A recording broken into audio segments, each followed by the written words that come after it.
Madame, Monsieur, bonsoir et bienvenue à tous. Le Cameroun à l'épreuve du patriotisme. Ainsi pourrait se résumer l'ambiance socio-politique que vit le pays depuis quelques jours, notamment après la sortie du président de la Confédération africaine de football au sujet de l'état de préparation à la CAN 2019 au Cameroun, en indiquant de façon très peu courtoise pour certains et de façon très peu diplomatique pour d'autres que le Cameroun n'est pas prêt pour l'organisation de cette CAN, la plus grande fête de football africain. Eh bien, le malgache Ahmad Ahmad est pratiquement devenu l'ennemi public numéro 1 au Cameroun. Ainsi, tous ceux qui essaient de lui trouver quelque pertinence dans sa déclaration sont considérés comme des antipatriotes. De même, il faut indiquer que c'était déjà le cas il y a quelques semaines avec le dernier rapport d'Amnesty International qui dénonçait les exactions, les actes de torture dans les bases militaires dans le cadre de la lutte contre Boko Haram au Cameroun. Ceux des Camerounais qui avaient essayé d'expliquer l'intérêt de ce rapport accablant le Cameroun avaient également été traités d'antipatriotes. 237 débats se propose ce soir, dans le cadre de cette nouvelle livraison, d'interroger le sens exact du patriotisme en remontant l'histoire politique du Cameroun également de ces derniers mois et même de ces dernières semaines. Eh bien, on peut trouver beaucoup d'autres exemples de situations où ceux qui critiquent la démarche du gouvernement sur les résolutions ou, si vous voulez, sur les approches dans la résolution d'un certain nombre de difficultés ou de problèmes d'ordre vital, eh bien, sont considérés comme des antipatriotes. Finalement, que signifie être patriote? Que signifie aimer le Cameroun? Comment mesure-t-on, comment apprécie-t-on le patriotisme d'un individu, d'un groupe, d'un peuple? Y a-t-il une crise de patriotisme au Cameroun? 237 le débat ouvre justement le débat ce soir. Merci Madame, Monsieur, nous recevoir chez vous.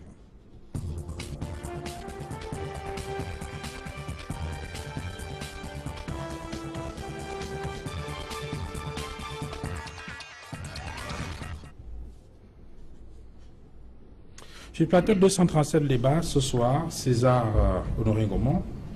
Bonjour, bonsoir. Bonsoir Duval, bonsoir à tous les téléspectateurs qui nous suivent en ce moment. Merci d'être venu sur ce plateau. Bonsoir à tous mes chers compatriotes ici présents sur ce plateau. Voilà, vous êtes, j'aime bien le préciser ainsi, promoteur d'un mouvement, d'une association, J'aime le Cameroun. On imagine bien évidemment que c'est peut-être en observant qu'il y a une crise de patriotisme que vous avez décidé de mettre en place cette structure. On en parlera tout à l'heure dans le cadre de cette émission. Infiniment merci d'être venu sur le plateau de 237, le débat. Merci pour votre invitation. Voilà, j'ai introduit Thierry Diffen. Bonsoir. Bonsoir Duval et merci de me faire l'amitié une fois encore de m'inviter sur votre plateau. Je saisis également l'opportunité pour dire bonsoir à tous vos téléspectateurs et téléspectatrices. Voilà. Thierry Diffen, vous êtes militant, cadre du CPP, le Cameroun's People Party. Et j'aime également préciser que vous êtes le secrétaire national en charge des questions juridiques et électorales. C'est bien cela? C'est bien cela. Voilà. Merci Thierry Diffen d'être venu. Charles Elisan, bonsoir. Bonsoir Duval. Merci d'être venu. C'est moi qui te remercie et je remercie tous les panélistes et bonsoir aussi à tous les spectateurs. Voilà. Voilà, vous êtes homme politique, vous êtes le président de l'organisation des jeunes du Rassemblement démocratique du peuple camerounais à Vouriteux, c'est à Douala. Merci d'être venu. J'introduis également sur ce plateau Marcus Mandeki, bonsoir. Merci, bonsoir Duval. Je te remercie déjà pour l'invitation. Je voudrais avoir une pensée assez particulière pour les populations de la ville de Yabassi en particulier et celles du département du Nkam qui, il y a quelques jours, se sont mobilisés pour revendiquer leur droit à avoir de l'énergie électrique parce que depuis bientôt 6 semaines déjà, pour une fois de plus, cette localité du Cameroun est privée d'énergie électrique. Les populations de la ville de Yabassi se sont donc mobilisées pour aller rencontrer les autorités et leur crier leur ras-le-bol. C'est aussi l'occasion pour moi de féliciter les forces de maintien de l'ordre qui ont su encadrer cette manifestation, ainsi que les autorités administratives. Et je remercie aussi bien évidemment les militants de l'AFP qui se sont joints. Vous n'allez pas remercier tout le monde, Marcus Mandeki. Oui, parce que c'est une action vous êtes homme politique et vous êtes militant de l'AFP. l'AFP. L'AFP, c'est l'Alliance des forces progressiste. Vous aurez noté, mesdames, messieurs, chers téléspectateurs, que ce soir, nous avons choisi de donner la parole à des jeunes cadres politiques, de différentes formations politiques, pour analyser cette question cruciale qu'est le patriotisme, une question qui engage davantage la jeunesse camerounaise, bien évidemment. C'est le début d'une série d'émissions sur les questions de patriotisme et de civisme. Dans les toutes prochaines semaines, nous allons également donner la parole, cette fois-là aux idéologues, aux enseignants d'université, pour nous dire comment ils entendent, comment ils comprennent cette question, et surtout, l'objectif, bien évidemment, c'est qu'au bout du compte, on soit en mesure de construire davantage, de densifier ce patriotisme qui, pour beaucoup, fait défaut au Cameroun en ce moment. Je donne la parole en premier, César Gaumont. Vous êtes donc responsable, promoteur d'un mouvement, d'une association, J'aime le Cameroun. J'imagine qu'en mettant en place une structure comme celle-là, c'est peut-être pour répondre à un problème que vous avez diagnostiqué au départ. Est-ce qu'on peut dire qu'au Cameroun aujourd'hui, il y a une crise de patriotisme? Il y a une grosse crise de patriotisme, Duval, il faut le dire. Effectivement, le mouvement J'aime le Cameroun est né du fait d'une frustration sur le plan professionnel que j'ai subi, parce que j'ai perdu un contrat qui aurait pu employer plus d'une centaine de Camerounais, et ceci m'a révolté. J'ai failli rejoindre le camp d'en face qui a toujours contribué à ternir l'image du Cameroun. Et pour vous relater de la petite histoire, c'est parti de l'affaire Monique Oumaté, où j'avais des partenaires, nous étions sur le point de venir investir au Cameroun avec près de 10 milliards. Et l'information, quand on me pose la question sur la Quintini, je me mets à faire les prouesses vanter la Quintini, qui était, j'ai dit, un hôpital de référence. On venait du Gabon, de la Centrafrique, du nord au sud, pour venir acquérir des soins à la Quintini. Et la question qui suivait, c'était c'est quoi l'état actuel? Et je répondais tout simplement qu'actuellement, c'est vrai que le matériel a pris un petit coup. Bon, on est en train de rénover. Et la dernière question qui m'est posée, est-ce que tu as fait un tour dans les réseaux sociaux depuis 24 heures? Alors là, c'est vrai que le matin, j'avais jeté un coup d'œil, je n'avais vraiment pas prêté attention de l'ampleur qui était en train de vivre la toile au niveau de le nom Cameroun.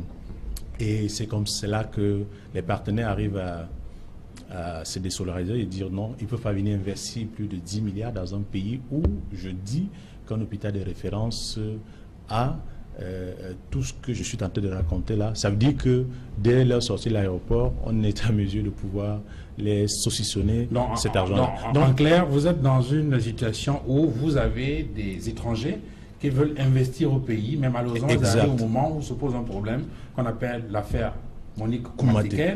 Ça va dans tous les sens dans les réseaux sociaux, et on a donc des gens qui présentent une image très négative du Cameroun, et cela amène bien évidemment ces observateurs-là à faire machine arrière, c'est cela. Il faut comprendre nos compatriotes qui sont à l'auteur de cet acte-là. C'est-à-dire c'est un acte qui est parti de façon délibérée. On veut faire le fake news, on veut informer un ami, un copain, on filme, on balance, mais on ne regarde pas tout ce qu'il y a tout autour. Parce que pour les expatriés, pour les investisseurs, ils n'arrivaient pas à pouvoir comprendre que cet hôpital de référence, j'ai dit à l'intérieur, dans l'enceinte de cet hôpital, qu'on puisse éventrer un être humain, sortir un bébé, et tout autour, on a des gens qui filment et qui balancent, qui partagent cela. Pour eux, c'était incompréhensible.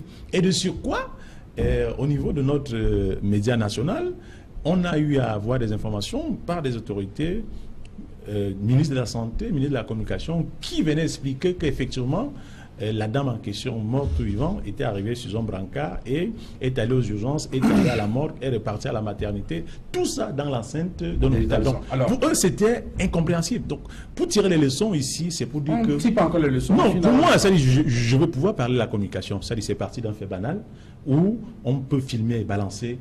Il faut qu'on sache que cela a des répercussions économiques sur le plan social. C'est des emplois qu'on perd au Cameroun. Nous n'avons plus intérêt à diffamer, à traîner le nom de Cameroun dans la boue. Donc, il faut que cela cesse. C'est pour cela que nous avons mis cette question. Sur cette question-là, il y a eu cette affaire de Monique Oumaté, effectivement. Il y a eu beaucoup d'autres exemples. Tout à l'heure, dans le sommaire de l'émission, je revenais sur la question de déclaration du président de la CAF. Si vous voulez, vous pouvez prendre par ce bout-là. Si vous voulez, vous pouvez choisir le bout de César Gaumont en rapport avec cette affaire Monique Oumaté. Est-ce que le fait pour les gens de dénoncer une situation comme celle qui s'est produite à l'hôpital La Quintini de mettre ça sur la toile, est-ce qu'on peut considérer cela comme une attitude antipatriotique? Ben, je ne peux que réagir suite au propos du frère Ngoma, que je connais bien, qui est un très grand patriote, qui est quelqu'un qui aime beaucoup son pays, notre pays, le Cameroun. Mais je pense qu'il faudrait beaucoup plus regarder les causes que les conséquences. C'est très important. Il y a eu des conséquences, vous les dénoncez peut-être parce que des partenaires, des amis du Cameroun se sont offusqués du fait qu'il y ait un certain nombre de choses qui se passent au Cameroun qui ne sont pas bonnes. Maintenant, il aurait été préférable pour vous d'évaluer les causes. Comment est-ce qu'on en est arrivé là, qu'une Camerounaise, qu'une patiente puisse subir ce qu'elle a subi dans un hôpital de référence tel que vous le dites? Donc pour vous, en fait, quand les gens prennent ces images et les balancent sur les réseaux sociaux, c'est une façon d'amener les gens, d'amener l'opinion publique à s'interroger sur les raisons et donc de tirer les leçons. Ce n'est pas davantage pour éloigner les investisseurs. Non, surtout pas. Les Camerounais, je vais contre les propos de Maman qui dit qu'il existe une crise de patriotisme au Cameroun. Non. Les Camerounais adorent leur pays, qu'ils soient à l'intérieur ou à l'extérieur. Souvenez-vous, quand vous avez un Camerounais qui vit hors du pays et qui n'a pas la possibilité de revenir, il souffre dans sa chair. Il est prêt à tout donner pour venir passer peut-être 24 heures dans son pays. Les Camerounais sont exaspérés par la malgouvernance, tout simplement. Quand vous voyez les Camerounais réagir de la sorte, c'est parce qu'ils veulent sanctionner ceux qui nous dirigent. Parce qu'il y a un mal-être qui est là.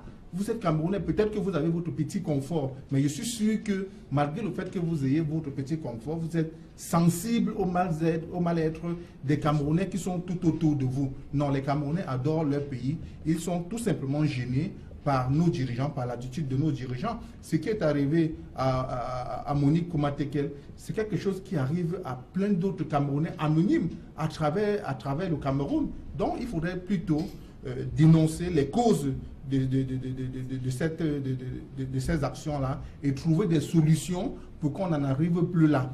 Est-ce que les conséquences qui en découlent, notamment sur le plan économique, il a parlé tout à l'heure des investissements qui sont perdus, est-ce que ça ne devrait pas amener les uns et les autres à faire un peu plus attention sur la façon de procéder? Parce que lui, il indique que peut-être qu'on ne mesure pas, peut-être qu'on aime le pays, on le fait parce qu'on aime le pays, on voudrait que les choses changent, mais je trouve que finalement, se trouve dans la situation où les conséquences sont de toutes les façons, si ces investisseurs-là étaient arrivés au Cameroun, je suis sûr qu'ils allaient regretter pour plusieurs raisons. Parce qu'il y a d'abord le climat des affaires qui n'est pas très bien.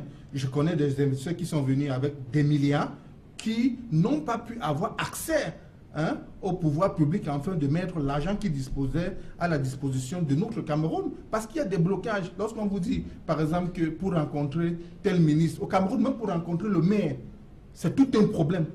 Faites le tour de nos villes. Pour rencontrer le maire, vous allez trouver des files d'attente. Je n'imagine même pas pour un sous-préfet ou alors pour un substitut du procureur qui se fait prendre pour un roi. Donc c'est compliqué pour le Camerounais et même pour l'investisseur de rencontrer les pouvoirs publics pour leur présenter les projets, pour leur dire, moi j'ai de l'argent, je vais investir, ce qui va permettre aux Camerounais d'avoir de l'emploi, ce qui va permettre à l'économie de tourner, parce qu'un salarié, c'est quelqu'un qui fait tourner l'économie à partir de ses revenus. Non, moi je dis, les Camerounais aiment leur pays. Il faudrait tout simplement que ceux qui nous dirigent prennent un peu conscience et qu'ils prennent en compte les critiques. Lorsqu'on critique, ce n'est pas automatiquement parce qu'on déteste le Cameroun. On peut ne pas être d'accord avec, je peux ne pas être d'accord avec mon frère Ngoma ou alors Thierry Diffé, mais cela n'empêche pas que nous nous retrouvions, que nous célébrions notre patriotisme tout ensemble. Donc il faudrait faire la part des choses entre les divergences de points de vue et détester le Cameroun. Alors, Charles Elisant, sur cette question-là, est-ce que pour vous, il y a une crise de patriotisme au Cameroun? Est-ce qu'aujourd'hui, on peut dire qu'il y a un problème de patriotisme dans notre pays? Duval, chaque fois que je viens dans tes excellentes émissions, et tu as l'habitude de dire que je ne suis pas en campagne. Et c'est comme un peu à l'école, nous disant que l'enfer c'est sur les autres, ce n'est plus ça. Il faut qu'on comprenne bien que le Cameroun appartient à tout le monde, il n'appartient aussi à personne. Quand on a fini de définir cette notion, on comprend donc que tout le monde doit manifester son patriotisme comme il le veut, comme il l'entend, tout en respectant aussi le choix de l'autre. Je suis Zéberlui, je suis Abbas Ouli.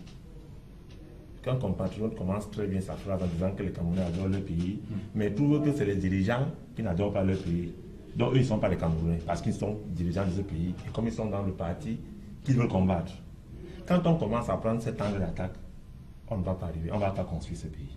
Parce que vous avez des Camerounais qui se comportent bien, parce que c'est son frère qui est gouverneur, parce que son frère qui est maire, et l'autre se comporte mal, parce que ce n'est pas son frère qui est au pouvoir. Donc, voilà le premier problème du Camerounais.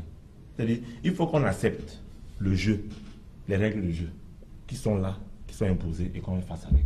Je n'ai pas besoin, moi je suis dans un chat de Betty, je n'ai pas besoin de me comporter comme il se doit, comme un bon contribuable, comme un bon compatriote doit la deuxième, parce que Fan pour Denise qui est Bangaté est maire. Et attendre qu'à Tanganaki, mon cousin soit maire pour que je sois un bon citoyen. Non. Ça, c'est de ça qu'il s'agit.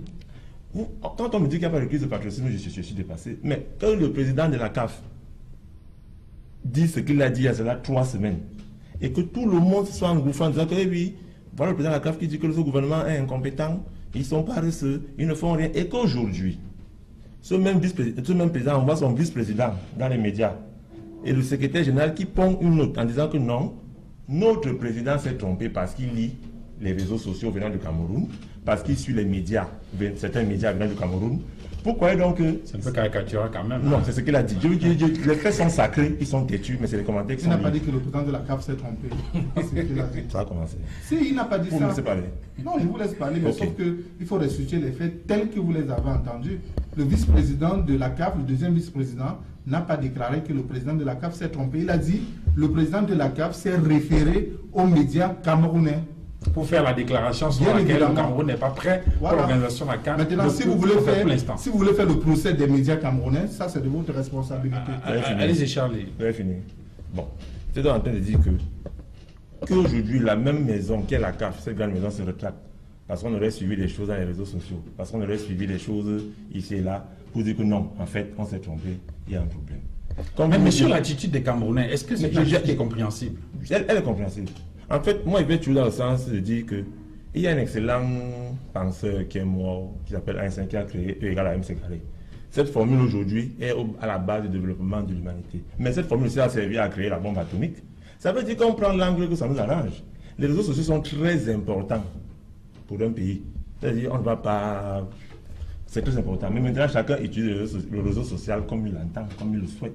Il y en a qui le prennent. Et il y a les réseaux sociaux qui nous ont aidés dernièrement à démasquer 2 gendarmes qui arnaquaient la population et qui sont aujourd'hui mis de côté. C'est les réseaux sociaux.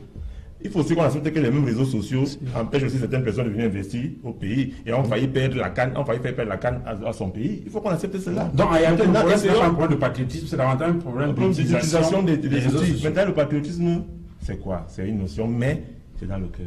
C'est que j'appartiens à une terre, j'appartiens à un groupe.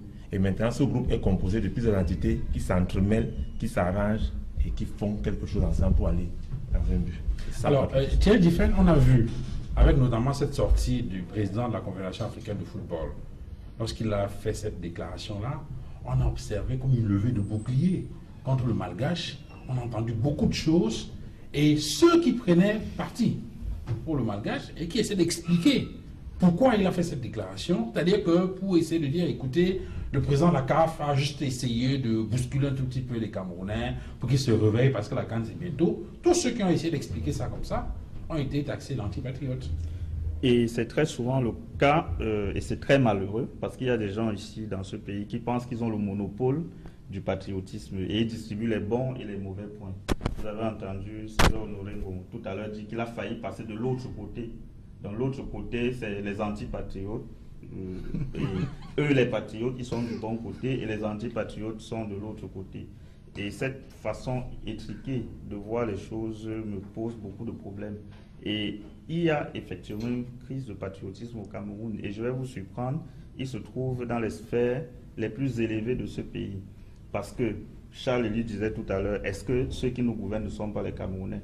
On a tendance à croire, en regardant les actes que les uns et les autres posent au quotidien, qu'ils ne sont pas Camerounais. Si vous êtes Camerounais, vous ne pouvez pas détourner de l'argent. Si vous êtes Camerounais, président de la République, vous ne pouvez pas passer plus de 200 jours à l'étranger sur 365. On a donc tendance à croire, au regard des faits, que les gens qui nous gouvernent ne sont pas Camerounais. Parce qu'il y a des actes que vous ne pouvez pas poser si effectivement, vous êtes pétri de patriotisme. Être patriote, ce n'est pas de s'incliner quand on fait la levée des couleurs ou de chanter l'hymne national seulement. C'est déjà important, mais ce n'est pas que ça. Mais il faut poser des actes au quotidien qui vont dans le sens d'agir pour l'intérêt général, pour l'intérêt des Camerounais. Mais sur le cas d'espèce, c'est ça être patriote. Oui. Et je peux vous dire, comme Marcus a dit, et comme beaucoup parce que ce qu'on attendait surtout des Camerounais, effectivement, c'est de voir comme un soutien aveugle. Oui, c'est-à-dire que tous se mobilisaient derrière le ministère de l'Africa Foot pour ouvrir le feu sur le malgache en indiquant... Mais ce n'est pas la solution. Est-ce que ce que le président de la CAF a dit est faux? Quel est le site qui est prêt? C'est faux. À l'heure actuelle au Cameroun? On va débattre en détail. Mais le gars nous montre la lune, nous regardons le doigt. Est-ce que ce qu'il a dit, nous ici au Cameroun, nous ne l'avons pas relevé tout le temps? Nous n'avons pas fait ce débat. Est-ce que en faisant une conférence de presse, en mettant des personnes qui n'ont ni légalité ni légitimité comme président de l'Africa Foot de venir parler, est-ce qu'on est sérieux? Est-ce qu'on n'a pas pu régler le problème de l'Africa Foot depuis 3 ans? On va organiser la CAN et on le prend, on l'associe à un communiqué de presse. Ça n'a pas de sens. Donc nous sommes dans un pays... c'est quand même dans ce cafouillage qu'on a remporté la... Oui, c'est très bien. La CAN. Hein? C'est très bien. Mais on était finaliste de la CAN féminine. C'est très bien. Mais ça n'empêche pas que nous, les Camerounais, la République du Cameroun, c'est notre bien commun. Nous sommes tous les co-héritiers du Cameroun et nous devons dénoncer, et je trouve qu'on ne le fait pas assez, chaque fois qu'il y a des gens qui mettent en péril notre vivre ensemble. Est-ce que vous pensez que quelqu'un qui est coupé d'Internet pendant plus de 180 jours se sent camerounais au même titre que vous et moi? Bien sûr. Il y a des problèmes. Donc, quand il y a des problèmes, on est les enfants d'une même maison, on s'assoit, on les règle. Mais vous ne pouvez pas penser que vous avez le monopole du patriotisme et vous distribuez les bons et les mauvais points et que vous êtes plus patriote que les autres et que ceux qui critiquent dans le seul but de faire avancer le pays sont moins patriotes que ceux des bénis oui. C'est un gros mot sur cette question-là. On a vu, après la déclaration du président de la Confédération africaine de football, il y a eu, certains ont oublié, hein, c'est-à-dire que, il y a eu comme une mobilisation des Camerounais. De façon globale, hein, on a eu le sentiment que c'était vraiment une forme d'unanimité. Est-ce que ça, ce n'est pas une marque de patriotisme? Parce qu'on a vu les Camerounais en se disant, écoutez, c'est pas parce que nous sommes dans divers partis politiques opposés sur la façon de faire du Cameroun que, bien sûr, on va insulter le Cameroun. Et donc, c'était la perception qu'on avait, c'était qu'un Malgache avait insulté un Camerounais. Est-ce que ça, ce n'est pas une marque de patriotisme? Parce que vous avez semblé tout à l'heure qu'il y a une crise profonde de patriotisme. Oui, quand je dis, je reviens sur mes propos, quand je dis il y a crise de patriotisme, je ne mets pas en doute l'esprit des uns et des autres, tant quand on est du camp de ceux qui critiquent que ceux qui soutiennent. Je voudrais ici faire une schématique pour pouvoir expliquer pourquoi est-ce que je dis qu'il y a une crise de patriotisme. Quand vous entendez les Camerounais s'exprimer, tant sur les réseaux sociaux que dans tous les médias que nous avons au Cameroun, on a comme l'impression d'avoir un Cameroun qui se bâtit de l'autre côté du mur. Et lorsqu'on finira de le bâtir, les bons iront là-bas et les mauvais, on les laissera dans leur pays, dans ce pourri Cameroun-là. Mais beaucoup n'arrivent pas. Je continue à m'appuyer sur des répercussions. Nous voulons les emplois, nous voulons créer des entreprises, nous voulons créer des industries, nous voulons avoir des structures sanitaires, éducatives, tout ce qui va dans des pays comme on voit à la télé. Mais on oublie une chose, c'est que nous avons un vivre ensemble, comme le prône le chef de l'État. Le vivre ensemble est quelque chose, c'est le Cameroun comme un père, c'est-à-dire comme une maison où nous sommes tous nés, et il y a un père qui doit diriger cette maison. Et maintenant, on ne peut pas pouvoir sacrifier l'image de la famille parce qu'un enfant de la famille, il est un peu beaucoup plus têtu. Bon, celui-ci, c'est un petit bandit. Celui-là, bon, il est docteur jusque-là. Non, il faut qu'on prenne conscience que avant, à M. Aïdjo, il y a eu André Marie Mbida, John Goufonsa, il y a eu Aïdjo, il y a eu Biya aujourd'hui. Après Biya, il y aura quelqu'un d'autre. Le Cameroun doit continuer. Le Cameroun doit vivre. Le Cameroun doit ressentir. Donc, il faut... Oui. Le problème, c'est au niveau de la démarche. Maintenant, la démarche. On ne vous dit pas que chaque année aux États-Unis, on a plus de 25 000 assassinats. Mais on vous brandit que 2 ou 3 assassinats ou 5, que bon voilà. On ne vous le dit pas que chaque année, on a 25 000 assassinats. On ne vous dit pas qu'en France, quand vous voyez après la Tour Eiffel, juste derrière, on a des bidonvilles, on a des taudis. Pareil à Chicago, pareil à Londres. Il faut que les Camerounais comprennent, parce que c'est ce climat qui conduit nos compatriotes à prendre le désert, à prendre la mer. Et on est les premiers ces médias occidentaux à nous brandir ces images. Regardez comment les dictateurs sont en train de crêter leurs compatriotes. Non, réveillons-nous. Ce que nous avons en commun, il ne s'agit pas ici de parler d'un parti politique. Je comprends bien que je sois entouré des compatriotes qui appartiennent à des chapelles politiques différentes, dont j'en fais partie également. Donc je voudrais dire ici, quand nous créons ce mouvement sur pied, j'aime le Cameroun, c'est parce que dans l'amour, on bâtit. Dans l'amour, il n'y a pas de corruption. Dans l'amour, on ne veut pas. Quand on aime, on ne peut pas détourner. Quand on aime, on ne peut pas donner. Quand on aime, les compatriotes, quand vous trouvez des immeubles au Canada, donc quand tu fouilles dans tout le Cameroun, tu ne trouveras pas l'équivalent d'un immeuble comme celui qui est au Canada, on te dit ça appartient des Camerounais. Quand tu vas en France, tu vas en Angleterre, on te dit que tel appartement, tel duplex appartient aux Camerounais. Alors qu'on ne peut pas trouver ça. Alors que c'est des compatriotes, tout au bout, tu vois un voisin qui n'a pas le souci du bien-être commun. Comment est-ce que il faudrait que les uns et les autres, que ce soit ceux qui narguent, que ce soit ceux qui décrient, doivent comprendre que nous devons bâtir ensemble. Quand tu es sur ta moto, tu te permets d'insulter notre compatriote qui a 4 roues parce qu'il est soi-disant dans des trucs, crédit, argent sale et autres. Regardez l'esprit dans lequel nous développons notre société. Ça ne nous bâtit pas. Et maintenant, je vais chuter par là. Non, vous n'avez pas la parole tout à l'heure. Je vais avoir la parole à Marcus. Vous l'avez dit tout à l'heure. Sur cet aspect-là, est-ce qu'au niveau de la communication, je veux dire que, parce qu'il a soulevé un aspect, visiblement le patriotisme consiste aussi à ne pas mettre sur la place publique toutes nos cochonneries entre griffes. C'est ce que semble indiquer César Ngomon en prenant des exemples sur...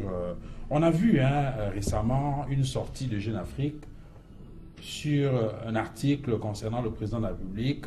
On avait observé en son temps également la même situation. Il y a des gens qui se disaient, écoutez, Jeune Afrique ne peut pas se permettre d'insulter notre président de la République. D'autres estimaient que non, écoutez, Jeune Afrique n'avait dit que la vérité. Finalement, est-ce que patriotisme veut dire qu'il faut sélectionner, trier les informations qu'il faut mettre sur la place publique et garder celles qui ne plaisent pas? Cela peut s'expliquer. Je voudrais déjà dire que le bien-être ou alors le vivre ensemble au Cameroun n'est pas quelque chose de nouveau. C'est quelque chose que nous vivons depuis très longtemps. Quand vous regardez 30 ans, 4 ans en arrière, vous allez voir que dans chaque communauté, il y avait d'autres communautés qui y vivaient déjà. Les mariages mixtes se font depuis déjà un peu plus de 50 ans. Ma grand-mère, qui est de Yabassi, a épousé un monsieur de Bafan qui a grandi à Yabassi et qui a été enterré à Yabassi. Ça fait un peu plus de 60 ans. Donc, le bien-être est quelque chose qui nous a été légué par nos ancêtres depuis très longtemps. Le vivre ensemble, je voudrais dire donc, ce n'est pas la paternité d'un individu futile, le président. Ce n'est pas la paternité d'un individu futile, le président de la République. Je voudrais dire ceci maintenant. Nous sommes dans une situation où nous ne nous parlons pas assez. Nous demandons au pouvoir public tout le temps que nous nous asseyons autour d'une table pour trouver des solutions à nos problèmes. Nous ne sommes pas parfaits. Ceux qui critiquent n'ont pas le monopole de la perfection. Eux aussi ont des choses à se reprocher, ça c'est vrai. Mais je dis, si nous nous asseyons autour d'une table, c'est-à-dire les dirigeants, ceux qui se présentent comme de l'opposition, la société civile, qu'ils s'asseyent autour d'une table et font le diagnostic des maux qui minent le Cameroun et qu'ensemble qu'il y ait un minimum de consensus. C'est vrai que l'entente ne peut pas être parfaite, mais au moins il peut y avoir un minimum de consensus. Mais depuis très longtemps, on n'a pas vu les pouvoirs publics ou alors ceux qui dirigent le Cameroun appeler les autres compatriotes autour d'une table. On a des exemples quand même palpants. On a vu Elekam qui n'a pas dont les propositions de l'opposition et de la société civile n'ont pas été validées. On peut le voir encore avec le code électoral dont les aspirations des uns et des autres ne sont pas prises en compte. Donc il faudrait bien que nos dirigeants, à un moment donné, appellent tous les compatriotes, qu'ils soient du résident au Cameroun ou de la diaspora, afin que nous trouvons une ligne de conduite pour notre pays. Nous aimons le Cameroun. la CAN telle que nous la voyons là. Chaque Camerounais. C'est ce qu'on a fait à Yaoundé avec notamment ces missions qui ont été envoyées à l'étranger pour aller discuter avec les Camerounais de la diaspora et échanger sur la manière de résoudre la crise anglophone. Nous voyons des résultats. Il y a des Camerounais qui ont été envoyés dans les régions du Nord et du Sud-Ouest pour pouvoir apporter un certain nombre de diagnostics et ils ont fait des recommandations. J'ai suivi Gaga Aman qui a dit qu'il a fait des recommandations au président de pouvoir libérer tous ceux qui ont été interpellés de manière abusive dans le cadre de la crise anglophone. Donc vous voyez très bien que parfois l'information, ou alors la bonne information, n'arrive pas au président de la République quelquefois, qui est aussi lui-même un problème, parce que lorsque vous êtes entouré pendant très longtemps et de manière régulière des collaborateurs qui ne vous donnent pas la bonne information, ça veut dire que vous-même, vous êtes un problème en soi.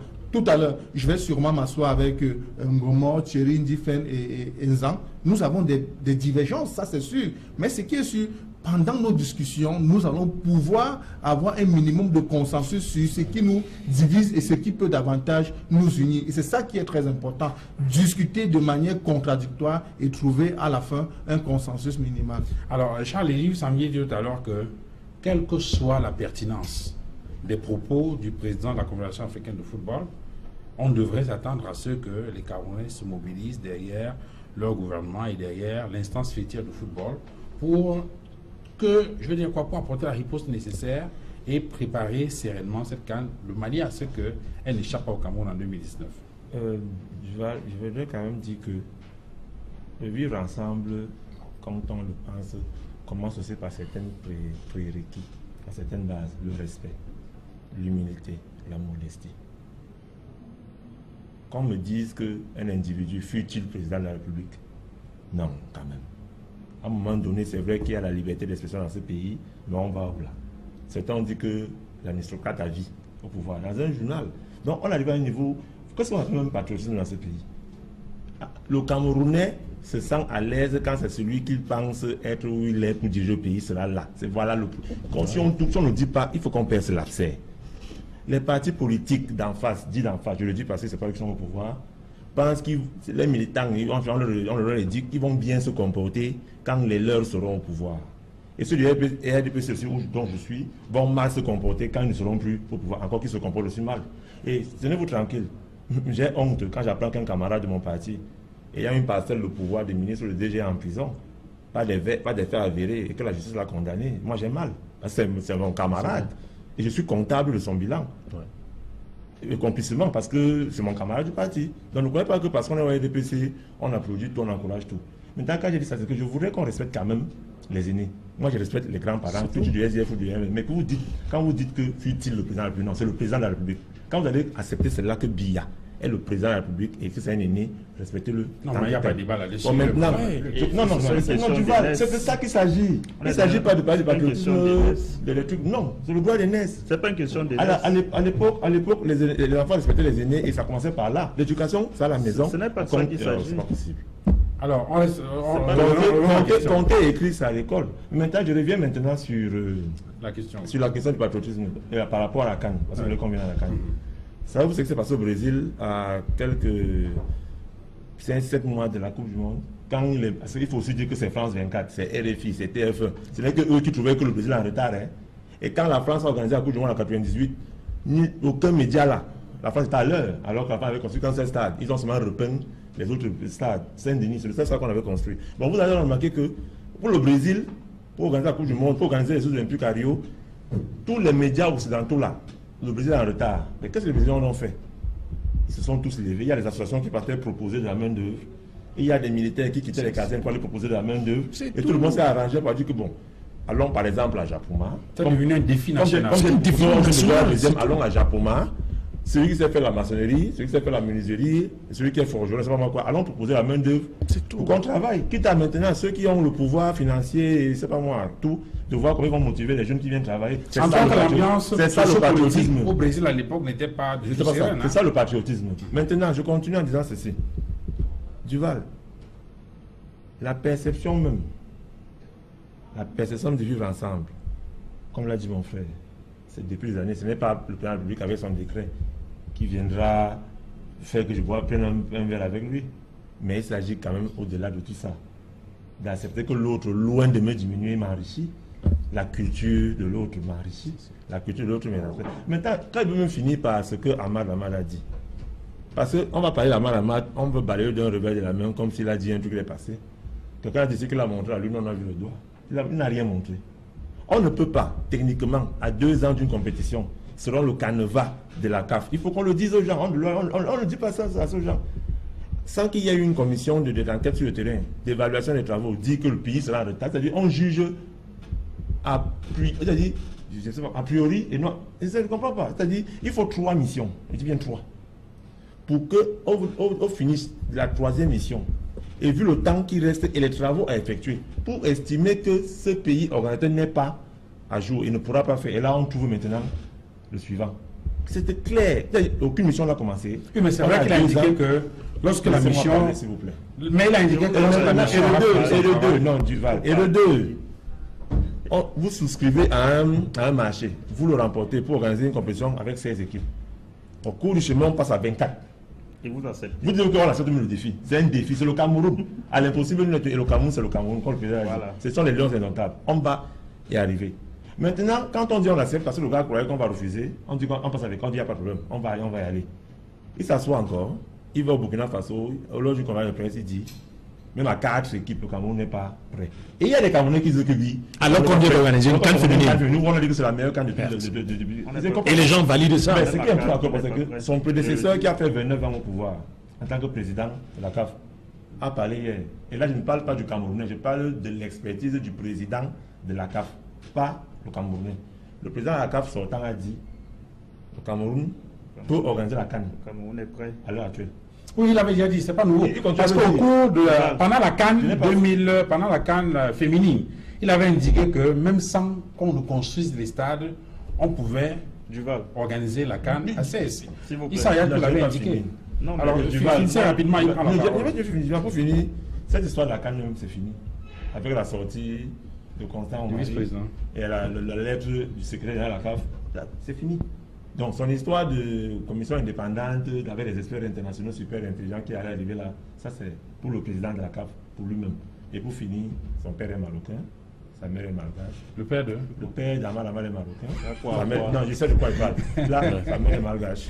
Comprends, tu vas comprendre. Oui, Duval. Ce que je disais tout à l'heure se fait sentir. Est-ce que quelqu'un ici a véritablement suivi les propos du président de la CAF? Parce que j'ai l'impression que... Il a dit au jour d'aujourd'hui, j'ai l'impression que ça va aussi dans tous les sens. Et il y a une instrumentalisation d'un pseudo-patriotisme. Bidou Mpad, qui fait les conférences de presse, l'année dernière a acheté 17 berlines pour 530 millions pour surveiller les chantiers des stades. Est-ce qu'on l'a dit? Aujourd'hui, on veut que nous, on aille proposer la main d'œuvre, on paye, c'est bien, c'est ça le patriotisme. C'est ça le patriotisme. Mais en attendant, il y a des gens qui font de la gabégie sur notre argent, à nous tous. Au Brésil, il y en a qui le faisaient. Personne ne le dit, personne ne dénonce. Mais quand on dit que non, là, à cette allure, aujourd'hui, nous ne sommes pas prêts, même pour organiser une CAN à 4 équipes, on appelle au patriotisme, il faut se souvenir. Il faut. Donc je veux dire que le patriotisme se construit. Il doit être structurel. Ce n'est pas au coup par coup.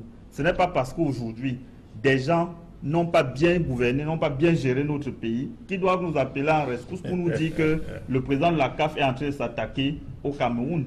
Je vous mets au défi. Le Cameroun a déposé un dossier pour organiser la CAN avec des stades. Ils ont dit qu'on va jouer le match d'ouverture au stade Paul Biya à Olembe. Et le match... au stade de Yassa, le match d'ouverture, et la finale au stade Paul Biya à Olembe. C'est dans 2 ans. Si aujourd'hui, oui, et il dit qu'à ce jour, mais pourquoi dit-il à ce jour à 2 ans? Mais il est libre de le dire. À ce jour, ni le stade d'Olembe, ni le stade de Yassa n'est sorti de terre. Est-ce que c'est une vue de l'esprit? Est-ce que vous pouvez me montrer ces stades? Maintenant, vous dites que non, on va jouer dans le stade de Limbe, machin, mais dans le dossier du Cameroun, le Cameroun a dit que le stade de Limbe, c'est un stade d'entraînement. Maintenant, vous dites qu'on va jouer la CAN là-bas. Où? À Limbe. Il y a 2 stades à Limbe. Il y a 2 stades à Limbe. Il y a 2 stades à Limbe. Le Cameroun a dit que c'est un stade en appendice au stade de Yassa. C'est un stade d'entraînement, c'est à Yassa. C'est le site pour la CAN, c'est ici à Douala. Et que une équipe, 2 ou 3 équipes vont s'entraîner à Boya et dans les deux stades. Je vous donne les quatre poules. Maintenant, à Yaoundé, Omnisport de Yaoundé, c'est un stade d'entraînement pour le stade Olembe. Aujourd'hui, on dit que non, on peut jouer au stade Amadou Ahidjo. Donc, mais c'est un stade homologué CAF. Il faut qu'on se comprenne bien, Duval. Oui. La CAN, ce n'est pas la Coupe du Cameroun. La Coupe du Cameroun, on ne connaît même pas la date, on ne connaît jamais la date de la finale. C'est une personne qui connaît la date de la finale de la Coupe du Cameroun. On peut même la jouer dans la boue. C'est notre coupe, on est habitué. Les Camerounais aiment les choses à peu près et se contentent du très peu. Mais la CAN, c'est une copropriété de tous les Africains. Et les autres copropriétaires disent que non, à l'allure où vous allez là, vous allez nous faire une CAN au rabais et dont nous n'en voulons pas. Et c'est tout à fait normal. C'est à nous les Camerounais de nous ressaisir pour faire les choses à temps et de façon normale pour ne pas avoir une CAN au rabais. Et quand on le dit, ce n'est pas être anti-patriote. Donc nous vous disons que, monsieur, 2019. Si nous voulons organiser la CAN, qu'on le fasse dans les canevas qui sied, qu'on ait une CAN sérieuse, qu'on ait une CAN qui va être un catalyseur économique pour nous les Camerounais, mais pas une CAN au rabais. Et quand nous le disons, ce n'est pas parce que nous n'aimons pas le Cameroun, bien au contraire. C'est ceux qui, depuis 2014, voilà. Ce n'est pas le Cameroun, vous n'aimez pas Paul Biya. C'est ceux qui, depuis 2014, sachant qu'on va organiser la CAN, n'ont rien fait pour construire les stades, pour construire les infrastructures, pour construire les hôtels. Ils n'ont rien fait depuis 2014. Et en 2 ans, ils veulent nous faire quoi? Qu'ils vont opérer la magie. Pourtant, il y a des normes. Donc, le Cameroun ne pourra pas être prêt pour une CAN sérieuse. On pourra l'organiser, mais ce serait une CAN au rabais. Et le président de la CAF a dit qu'il ne veut pas d'une CAN au rabais. C'est son problème. Ce matin, je vous ai envoyé 10 stades en Europe. 10 stades en Europe, dans la concession du préfabriqué, par les mêmes entreprises qui ont gagné les marchés au Cameroun. Et des gens ont vu des compétitions internationales se jouer dans ces stades. À travers les télé, ils ont applaudi. Mais quand on amène cette expertise au Cameroun, ils trouvent que c'est des choses qu'on veut faire comme ça là pour amener ici. C'est-à-dire, un pays de l'incongruité, de l'incompréhension, je ne comprends pas. Votre problème à vous, et je vous le dis tous les jours quand on se rencontre. Non, c'est pas vous qui diagnostiquez le problème. C'est eux-mêmes. C'est ça qu'on sur la question. Vous ne voulez pas que Biya organise la Coupe d'Afrique. C'est ça votre problème. C'est un catalyseur populaire pour les élections. C'est ça votre problème. Vous pouvez le dire. Non, jusqu'ici. Non, mais Charles, il semble que. On parle des choses concrètes. Montrez-moi un site qui est prêt. Il peut aller. Je paraphrase. Un site qui est prêt. Je suis en train de parler. Je paraphrase le président de la CAF. Nous avons 5 stades prêts. Homologués. Un stade, ce n'est pas une édition de parler. Un stade, ce n'est pas là où on joue au ballon. Un stade au nord. Mais vous parlez de stade ou de site? Un stade de football. Parlons de stade. Montrez-moi un stade de football au nom de la CAF. Oui. Ou une compétition internationale peut se jouer au nom de la CAF. Nous en avons 5. 5. Homologués par la CAF. C'est écrit. Nous en avons 5. Les stades que le Cameroun a donné dans son dossier, 5 sont prêts, 3 sont pour renouveler et 2 sont en fonction. Ces stades. Yaoundé, Fandena. Non, mais le Cameroun n'a pas dit qu'on va jouer la CAN à Fandena. Le Cameroun a dit qu'on joue la CAN au stade d'Olembe. Montrez-moi. Alors, le Cameroun n'a pas dit qu'on va jouer la CAN là-bas. S'il vous plaît. Bon, dans tous les cas. Montrez-moi un stade prêt à l'heure où nous parlons. En tout cas, moi, mon débat, Thierry et Charles l'ont dit. Mon débat ne porte pas sur les stades sont prêts ou pas. Mon point porte sur le patriotisme. Quelle devait être l'attitude des Camerounais chaque fois qu'on est dans une situation comme celle-là? Est-ce qu'il faut aveuglement prendre fait et cause pour le gouvernement lorsqu'il est mis en mal par l'extérieur, ou bien c'est ça la question. Je reviens sur la question. Moi, je voudrais louer l'attitude des Camerounais c'est la majorité qui ont pris position, que ce soit pour les déclarations d'amnistie par rapport aux problèmes que nous vivons du côté du Grand Nord, avec l'insécurité qui sévit là-bas. Oui, parce que sur la question de l'amnistie internationale, justement, il y a eu un rapport récemment, un rapport qui a accablé le Cameroun, parce que dans ce rapport, on indiquait qu'il y a des exactions qui sont commises contre les personnes qui peut-être n'ont même rien à voir avec Boko Haram. Et ça a été consigné dans un rapport. Mais on a vu, là encore on a observé comme une forme de manichéisme, parce qu'il y avait d'un côté des gens qui estimaient que Amnesty n'avait rien à foutre. Permettez-moi de dire ça comme ça. D'ailleurs, ils ont pris des cas des exactions commises ailleurs dans le monde. Amnesty a dénoncé. Et vous avez des gens qui estimaient que, écoutez, lorsqu'on lutte contre Boko Haram, il n'y a pas à mettre les gants. Le problème d'Amnesty, étant du problème de la CAN, pour moi, c'est des problèmes similaires. Et je veux louer ici l'attitude des Camerounais qui se sont levés d'une voix pour dénoncer cette façon de pouvoir s'attaquer au Cameroun. Je reprends cette invitation pour parler du patriotisme parce que quand j'entends les propos de mon cher compatriote Diven, c'est-à-dire il caractérise un peu l'attitude des compatriotes parce qu'ils ne sont pas là, alors ceux qui sont là sont mauvais. Il faudrait qu'on tue cette façon de voir les choses. Il faudrait qu'on apprenne à louer les petits efforts qui sont faits parce que ce sont ces petits efforts qui font une grande nation, qui bâtissent une nation. Une grande nation ne s'est jamais construite dans la critique, dans le dénigrement et tout ce qu'on voit, comme cette attitude que vient d'avoir Diven. Moi, je n'arrive pas à comprendre. Est-ce que chaque Camerounais peut faire cet exercice? C'est-à-dire, prenez dans une semaine, prenez au moins 24 heures dans la semaine pour essayer de noter au moins ce qui est positif au Cameroun. Et je suis parfois surpris que ce sont ces mêmes Camerounais qui vivent dans ce même environnement. J'ai eu à discuter avec un sur un plateau télé qui voyait tout en noir et il me disait les Camerounais survivent. Mais comment est-ce qu'on arrive à suivre dans un environnement où toi tu roules avec un véhicule de 50 millions, mais tu viens dire aux téléspectateurs que les Camerounais survivent? C'est pour créer quoi quand le jeune qui te regarde à la maison? C'est pour amener des compatriotes à avoir quel genre d'attitude. Donc je voudrais dire, Duval m'avait invité pour parler patriotisme. La chose que nous avons en commun s'appelle le Cameroun. Ce n'est pas Biya, ce n'est pas Fundi, ce n'est pas l'opposition et autres. La chose que nous avons en commun là, que nous devons chérir, que nous devons bercer, que nous devons adorer, que nous devons dorloter, ça s'appelle le Cameroun. Et ici, je vais interpeller les pouvoirs publics. Si j'avais ce pouvoir-là, j'ouvrirais les frontières. J'ouvrirais les frontières. Je vous assure, je suis sûr que 95% des Camerounais sortiront du Cameroun.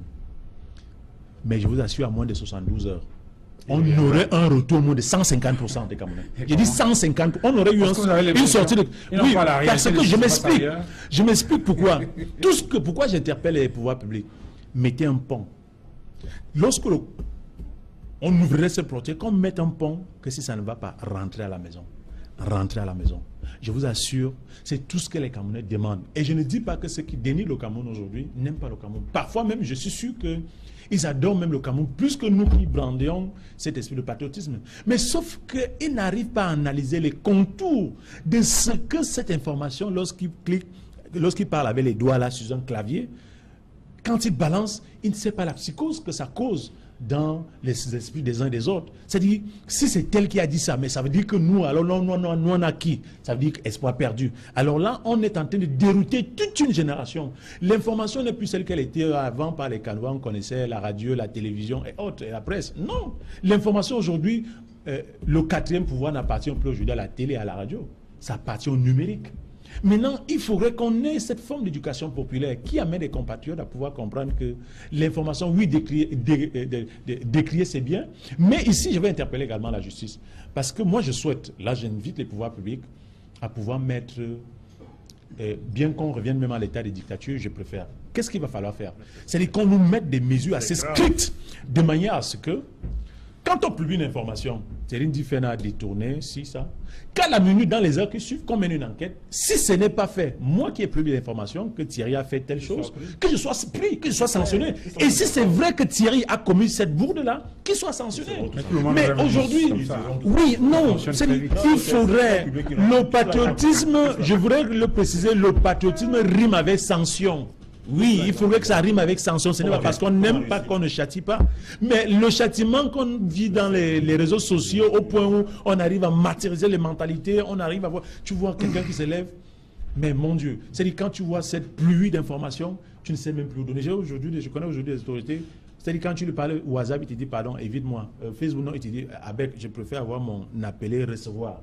Parce qu'ils ont été traumatisés par ces affaires-là. Okay. Mais aujourd'hui, moi, je reste convaincu que le numérique est la plus belle chose que nous avons dans le 21e siècle. Il faudrait tout simplement qu'on en fasse bon usage et que ce soit un outil de motivation. Si tous les Camerounais pouvaient s'élever chaque jour et publier quelque chose de positif, un message positif de réconfort, d'une action qui a été faite, que ce soit par un membre de l'opposition, par un concitoyen, par un parti au pouvoir, un membre du parti au pouvoir, parce que ce n'est que des serviteurs, nous sommes tous des serviteurs.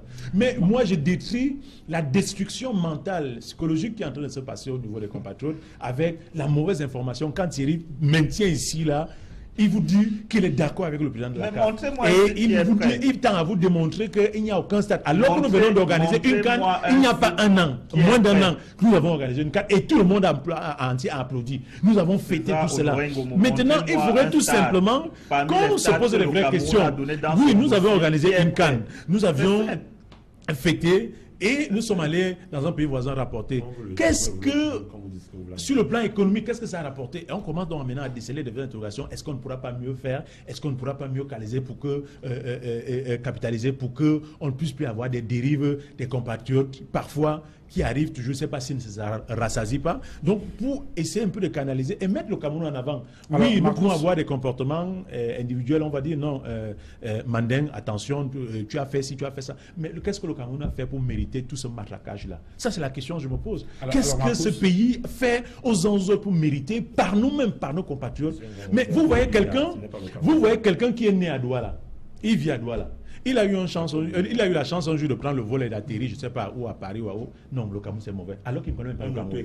Aujourd'hui, dans notre organisation, nous invitons les Camerounais à découvrir le Cameroun. Je maîtrise aujourd'hui les 10 régions du Cameroun. Je vous assure, quand j'entendais tant tout petit, le Cameroun, c'est l'Afrique en miniature. Je le confirme. Nous avons l'un des plus beaux pays au monde. Je vais dire le plus beau pays au monde. Il faut connaître le Cameroun. Thierry, mais vous voulez discuter du Cameroun avec moi. Vous connaissez combien de régions? Vous connaissez combien de régions? Est-ce que vous savez que de Douala à Maroua, il n'y a pas un centimètre de route non goudronnée? Est-ce que vous le savez? C'est faux. Ça, ce n'est pas mon sujet. Mais ça veut dire que vous ne J'ai savez fait pas. la route. Mais moi, je Ça, vous le ce dis, n'est si pas vous mon voulez sujet. venir, vous ne J'ai pouvez fait pas la mettre un pari de ce côté-là. c'est Je faux. dis de J'ai fait Douala la à route. Maroua, il n'y a pas un centimètre de route non goudronnée. Il n'y a J'ai pas. fait la route Il y et a c'est juste faux. par endroit où on est en train de par refaire le endroit. goudron bitumal. Mais je J'ai vous dis fait la que de route et Douala c'est faux. à Maroua, il y a du goudron. J'ai fait cette- Mais il faut arrêter ça. Arrêter de traumatiser les Camerounais de cette façon-là. Qu'est-ce que les s'il vous plaît. Camerounais vous font de pouvoir leur servir ce plat? Mais c'est pas comme César, ça qu'on cherche à avoir des positions. César Il faut avoir et une Thierry, attitude. ce n'est pas ça mon sujet. Non, Mon c'est sujet, pas pas le les routes. patriotisme. Non, c'est pas les routes goudronnées ou pas. Mon Non, sujet- ça fait partir. honorer Ça fait le partir. gouvernement. Il ne faut pas, Ce pays il ne faut n'a pas un être. gouvernement qui le dirige. Non, Qui nous est sommes chargé- d'abord ces premiers, nous devons être d'abord ces premiers ambassadeurs. Soyons d'abord les ambassadeurs du Cameroun. Ce n'est pas le français, l'américain qui viendra bien parler du Cameroun. C'est nous qui devons d'abord commencer à faire la promotion du Cameroun. Non, ce n'est pas. Patriotisme ne veut pas dire que dénigrer à tout vent. Patriotisme ne veut pas dire dénigrer à tout vent. Voilà l'exemple de patriotisme. On me donne la parole, mais vous voulez toujours prendre la parole sans qu'on vous la donne. Voilà l'exemple de bon patriotisme. Ok. On me donne la parole, mais c'est pas agréable. C'est pas agréable. Un gouvernement qui gère mal. Vous montrez le très bon exemple, Thierry. Parce que si on continue à ces rythmes, on ne pourra pas faire l'émission. Que le Cameroun, dans sa constitution, c'est les lois que nous sommes données, dit qu'en toutes circonstances, on doit traiter les êtres humains avec décence, avec humanité. C'est Avec la dignité. constitution du Cameroun avec dignité, c'est le terme exact dans le préambule. Mais si Amnesty vous rappelle ça, est-ce que c'est un problème? Est-ce que c'est être antipatriote? Si Amnesty dit qu'il y a des gens qui ont été exécutés sommairement avec des faits précis, en vous disant que tel jour à telle heure, telle personne a disparu, mais c'est des faits. Et ça, vous ne pouvez pas dire que c'est Oui, mais sauf que le problème à ce moment-là, c'est que lorsqu'on explique ça sous cet angle-là, le sentiment qu'on a, c'est qu'on prend fait et cause pour Amnesty, c'est-à-dire pour l'ennemi plus numéro 1 qui est Boko Haram. Non, c'est pas vrai. Le Cameroun, c'est un État. Mais c'est comme ça que cela est compris dans l'opinion publique. Malheureusement, Mais c'est c'est une instrumentalisation. vous n'avez pas honte. On instrumentalise C'est pas possible. la position de certains Camerounais qui sont en train de tirer la sonnette d'alarme pour dire que non, l'État du Cameroun est une république qui a des engagements, qui sait donner des règles. Et le fait d'écarter ces règles pour dire que parce que c'est Boko Haram, c'est une façon de dire que Boko Haram a gagné la guerre, parce que Boko Haram lutte contre nos valeurs. Et ces valeurs-là, c'est ce que nous avons dans la Constitution, et nous devons les maintenir en toutes circonstances. C'est ça qui va nous grandir. Et donc en fait, réalité, ce rapport alerte. en fait, c'est comme ça qu'il faut comprendre En fait, ce cela. rapport, c'est un instrument de travail que nous Donc, devons ça, utiliser donc, pour soutenir nous ce améliorer, rapport, pour construire notre État. Donc, de soutenir droit. ce rapport, ce n'est pas faire l'apologie de Boko Haram. Non, et Amnesty n'a jamais dit qu'il ne faut pas lutter contre le terrorisme. Et le problème, la grande faiblesse, je vais sortir par là, c'est que à chaque fois que j'ai souvent interpellé les gens, est-ce que vous avez lu le rapport? Vous l'avez lu? J'ai lu les 76 pages. J'ai lu les 76 Vous êtes pages. dangereux, hein, vous. J'ai lu les 76 pages. Vous avez Est-ce lu que le vous avez lu le rapport, vous avez lu le rapport? rapport d'Amnesty. Est-ce que vous avez lu le rapport? Vous avez lu le nom du président de la CAF. Est-ce que vous avez lu le Et généralement, rapport tous ces d'Amnesty rapports-là, International? ils sont dans le vrai. Est-ce que vous Parce que avez ça interpelle le Mais gouvernement de la pas- République. La Donc, première vous êtes chose, dangereux, vous. les gens n'ont les propos du président de la CAF, on ne l'a pas écouté. On a Vous l'avez ça écouté. d'un bout. Vous l'avez écouté. Ensuite, le rapport d'Amnesty, beaucoup de gens ne l'ont pas lu. Vous l'avez lu. Ils dénoncent comme ça, ils n'ont pas lu le rapport. Parce que si vous lisez le rapport, au départ, Amnesty, il y a un préambule, il précise très bien le Cameroun, machin, et cette lutte contre le terrorisme, etc. C'est louable, c'est normal et c'est légitime. On doit défendre notre territoire. Oui. Mais en même temps, on s'est donné des règles. On est parti à des instruments internationaux. On doit les respecter. Nous sommes un État. C'est pour ça que nous sommes un État fort. Boko Haram n'est pas un État. Et nous ne pouvons pas nous mettre au même niveau que Boko Haram pour dire que comme eux, ils ne respectent pas les droits de l'homme, l'État du Cameroun ne doit pas respecter. C'est qu'à ce moment-là, nous sommes en train d'aller sur leur terrain et de leur donner... Donc en fait, Charles Elie, ça veut dire que Marcus va prendre la parole tout à l'heure. Tu voulais laisser d'abord à ça. Pour le respect des auditeurs, je voudrais que vous me donniez la parole parce que j'ai voulu laisser pour lui. Non, vous allez reprendre la parole. Parce que si on continue... Non, je donne la parole à Charles Elie. Je n'avais pas chuté, mais vous allez chuter. Je vais laisser pour le confort des téléspectateurs. Non, mais vous allez reprendre la parole. Comptez sur moi pour finir votre phrase. Charles Elie, au finish, le sentiment qu'on a en réalité, c'est que ce débat qu'on a ouvert et qui a opposé les Camerounais sur le rapport d'Amnesty en réalité ne devait pas naître. Parce qu'au final, on a le sentiment qu'il y a un rapport qui dit des choses qui sont intéressantes, mais qu'on a pris dans ce rapport un extrait qui, au finish, a divisé les Camerounais. C'est en rapport avec la question du respect, des droits, de la dignité et tout cela. Et qui a finalement donné l'impression aux gens que ceux qui soutenaient ce rapport et qui étaient d'accord avec Amnesty étaient des antipatriotes. Oui, tu vois, sauf que M. Bandakani, qui trouve que c'est un rapport biaisé au vitriol, il ne l'a pas lu. C'est comme me fait croire. Bon, je parle à des gens qui ne sont pas du RDPC, parce qu'on va dire qu'ils sont du RDPC. Jean de Dieu Momo, qui a eu la même position que le gouvernement camerounais, ne l'a pas lu. Ils ne sont pas sur ce plateau. C'est pas possible. Est-ce que vous... Encore comment je... Non, encore que je suis d'accord. Hein. Les gens qui sont nous sommes respectez les téléspectateurs qui nous regardent à la maison. Laissez quand quelqu'un la parole. Vous aurez votre tour de parole. Thierry, c'est lui qui parle. Nous sommes dans une émission respectée. Allez-y, Charles. Je dis, Jean de Momo, Bandakani, ne l'ont pas lu. On ne peut pas le savoir. Maintenant, c'est une émission qui est enregistrée. Ils ont le droit d'avoir des réponses plus tard pour dire que non, ce monsieur a menti. Et là, nous sommes quand même devant les Camerounais. Ensuite, je vais continuer à dire ceci. Le problème en lui-même n'est pas le rapport d'Amnesty International. C'est tout comme ce que M. Amal Amar a dit. On ne déclare pas des choses quand on n'a pas le contenu de la réalité, de l'existence des choses qui se passent. On ne s'assoit pas quelque part, on dit Duval a mis une veste bleue. Parce qu'on sait qu'il met souvent la veste bleue.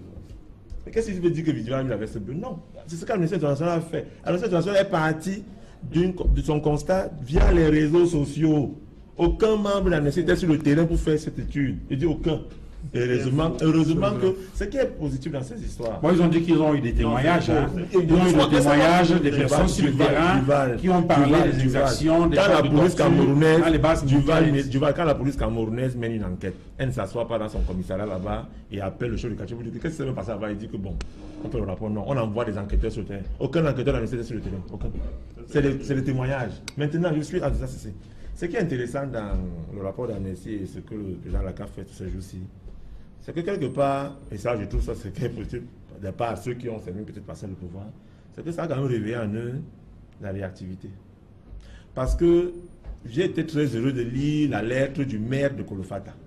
Quand il écrit à Amnesty, pour information, hein, il dit, voilà les enfants qui sont morts, ils ont entre 8 et 14 ans.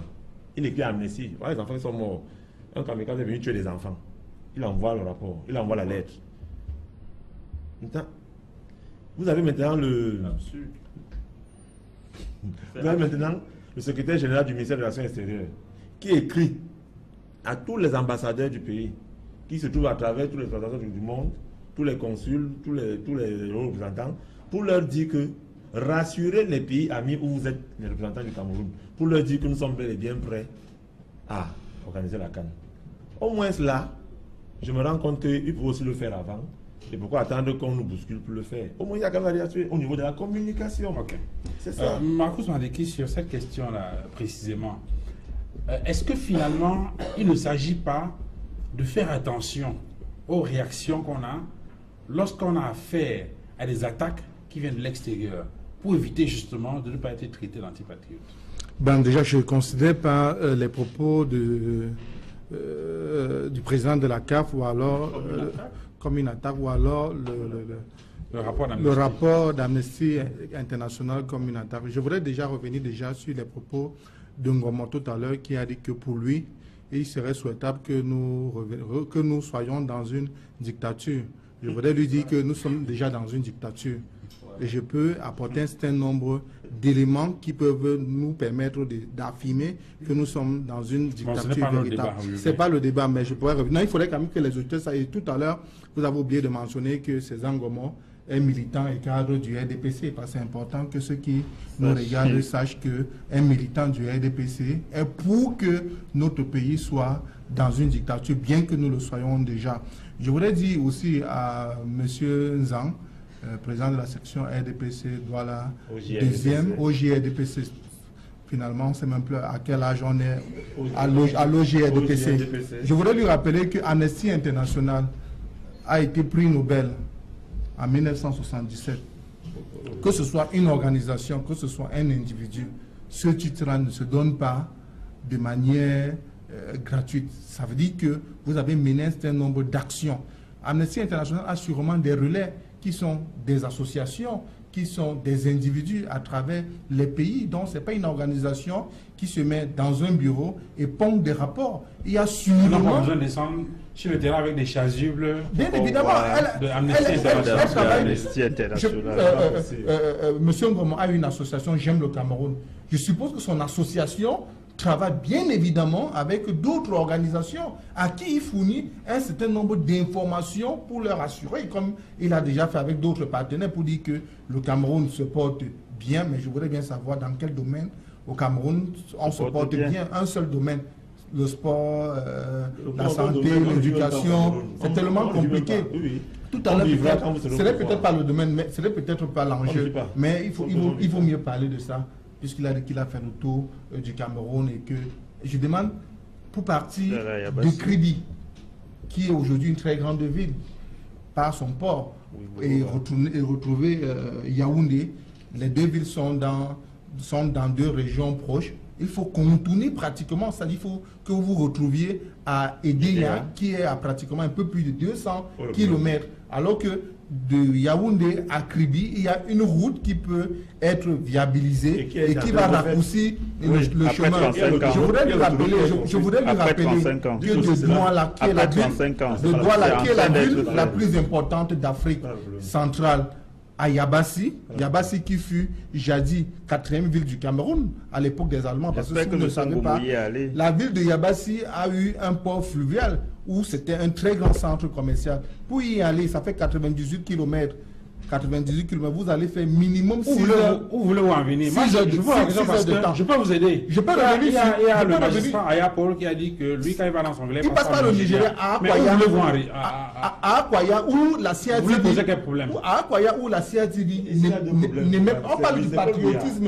Il est difficile pour des Camerounais, par exemple, quelqu'un qui parle de Bétois, pour Yokadouma, environ 300 km, de faire 2 jours. C'est difficile pour quelqu'un comme ça de glorifier ceux qui dirigent son pays. Parce que ce n'est pas les moyens qui manquent quand même. Nous avons des moyens dans toutes les régions du Cameroun. Il y a un fort potentiel qui peut permettre à différentes régions de se développer. Peut-être qu'on va parler de la décentralisation qui n'est pas effective. Nous parlons du fédéralisme. Mais si au moins au niveau de la décentralisation, cela avait été fait, je crois qu'il y a un certain nombre de sentiments assez négatifs vis-à-vis de ceux qui nous dirigent, qui ne devaient pas être aussi forts. Donc il faudrait que nous soyons sereins. Ce que les organisations internationales disent, ce que la CAF dit, ne sont pas des attaques. Ils s'appuient sur ce que nous pensons et que notre télévision qui émet sur le canal, je crois, 303 du bouquet Canal-Sat est suivie à travers le monde entier.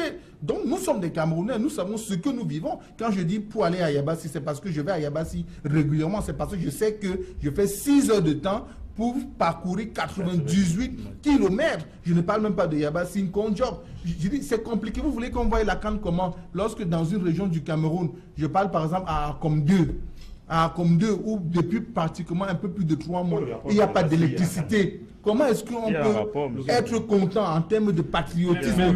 Comment est-ce que vous pensez que ces gens vont aimer que la CAN puisse s'organiser dans notre pays? Marcos, est-ce qu'il ne faut pas faire la différence entre l'amour de la patrie, le patriotisme, et les frasques entre griffes d'un gouvernement qui a peut-être du mal justement à implémenter cette façon de justement, vous ne pouvez pas dissocier les deux. Puisque si le Cameroun est dans cet état, justement, c'est à cause de qui? Je l'ai dit tout à l'heure, Pourquoi vous voulez les Camerounais dans leurs ensembles, du moins quand je parle des Camerounais dans leurs ensembles. Parce que César indiquait d'ailleurs c'est le bas pour le régime, le système passe, mais le Cameroun peu importe, les Camerounais aiment leur pays. Ça, soyez-en rassurés.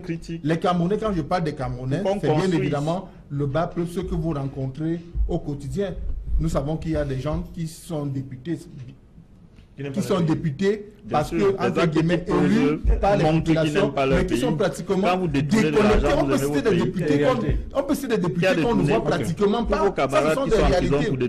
Donc les Camerounais adorent leur pays, mais les Camerounais ont un problème avec ceux qui le dirigent. Il y a une déconnexion entre le Camerounais du bas peuple et ses dirigeants. Vous pouvez le vérifier quand vous faites le tour, que ce soit chez ceux qui sont maires, il n'y a pas que chez les ministres, il y a des députés, il y a des maires qui ont des problèmes de légitimité avec leur population. Moi, je vis dans l'arrondissement de Douala 5e. Je peux vous dire, je parcours pratiquement les 64 quartiers et villages de cet arrondissement. Difficilement, vous allez voir un habitant vous dire qu'il a aperçu le maire poser une action quelconque. Dans cette vie, je parle bien de Douala 5e. Bon, alors, s'il vous plaît, pourquoi on n'aille pas dans tous les sens? Honoré César, c'est moi qui pose la question, Richard. Alors, le maire de Yabassi, si tu veux, il s'appelle Maboula Jacques. Et je peux pas parler de lui. Vous répondez à mes questions. C'est moi qui pose les questions. Non, peut-être qu'il a besoin de connaissances. Alors, Honoré César, on est dans la ligne droite de l'émission. Comment on fait pour restructurer, pour consolider ce patriotisme-là? Je pose la question parce qu'il y a encore des images qui circulent où on a vu des Camerounais s'en prendre aux membres du gouvernement en mission d'explication à l'étranger, des images qui ont fait le tour du monde et qui traduisent une forme de, je vais dire ça comment, c'est-à-dire que ce sont des images qui, je vais dire quoi, qui ternissent l'image de, bien sûr, pardonnez-moi la répétition, pour moi, des images qui présentent le Cameroun sous des couleurs qui ne soient pas absolument belles. Est-ce que, je vous en prie, Charles. Alors, donc, comment on fait pour reconstruire ce patriotisme-là, pour restructurer ce patriotisme de vos points de vue? Duval, votre question elle est centrale. Merci de nous ramener dans l'objet du sujet pour lequel vous nous avez invités. Et l'image qui nous a été servie au courant de la semaine, moi je fais un constat. Nous avions une salle, une capacité de contenance, je pense, de 500 personnes. Et nous avions à peu près une dizaine qui manifestaient leur mécontentement par rapport à la situation que nous vivons dans notre pays. Je ne vais pas prendre les bords des uns des autres. C'est une attitude de mécontentement qui est tout à fait légitime. Mais est-ce que la manière, la forme passe le message qui peut-être peut être pertinent, mais qui semble dans un brouhaha des activistes, entre parenthèses. Pourtant, c'est des compatriotes qui ont vraiment des choses pertinentes à dire. Je passe sur cette forme. C'est-à-dire qu'on peut comprendre leur réaction, mais les mesures, les méthodes, les moyens qu'ils ont employés pour se faire entendre, pour vous, n'honorent pas le Cameroun. Exact. Je vais résumer mes propos avec 4 images que m'ont appris mes parents. C'est-à-dire, quand vous voyez, pour ceux qui ne comprennent pas, il y a la montagne, il y a le parent, il y a l'État et il y a Dieu. Ces 4 entités que je viens de vous citer, on ne les brutalise pas. Quand tu veux quelque chose de ton père, qu'est-ce que tu fais? Papa, s'il te plaît.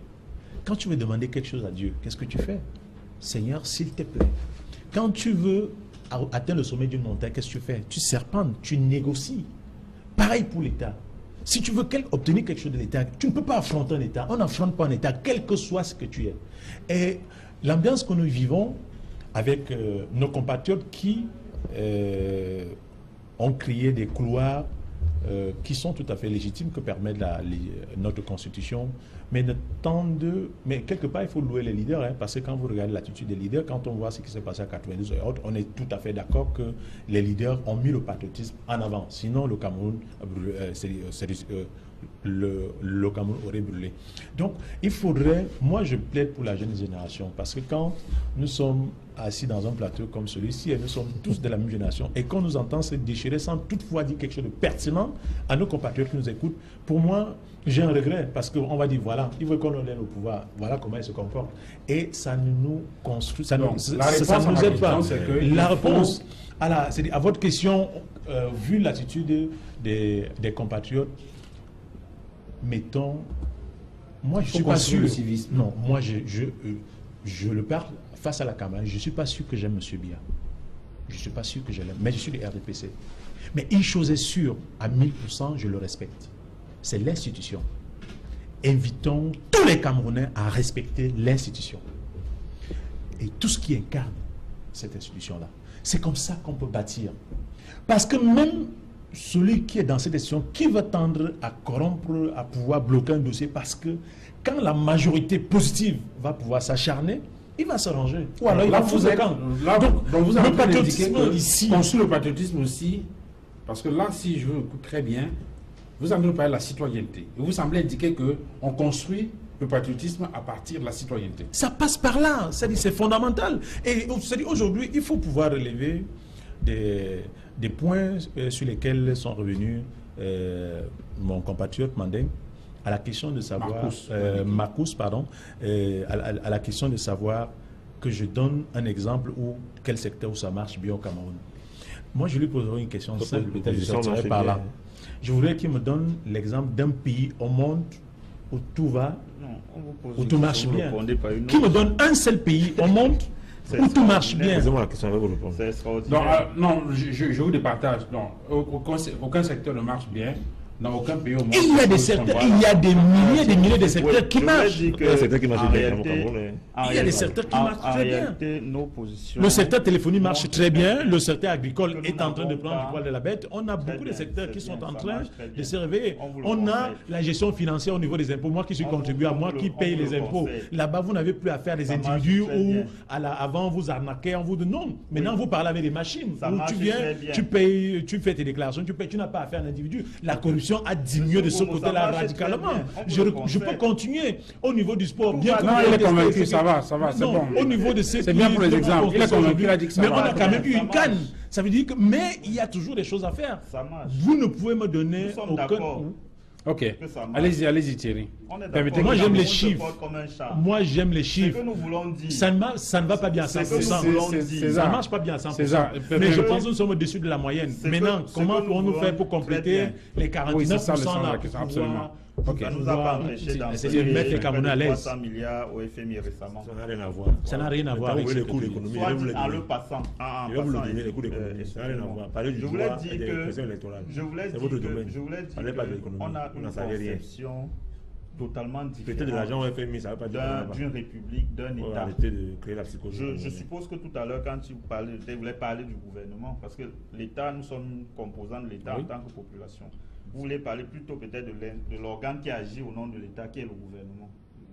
Je veux qu'on se comprenne. Il n'y a pas que le gouvernement qui agit au nom de la population. L'État, c'est Marcus, moi-même, vous-même, le gouvernement, la souveraineté, etc. C'est le territoire dont tous ces composants. Oui, le gouvernement, qui est l'ensemble des individus qui sont investis du pouvoir de l'État et qui pour conduire les affaires de la nation. À ce moment, je vous dis que nous avons une divergence profonde.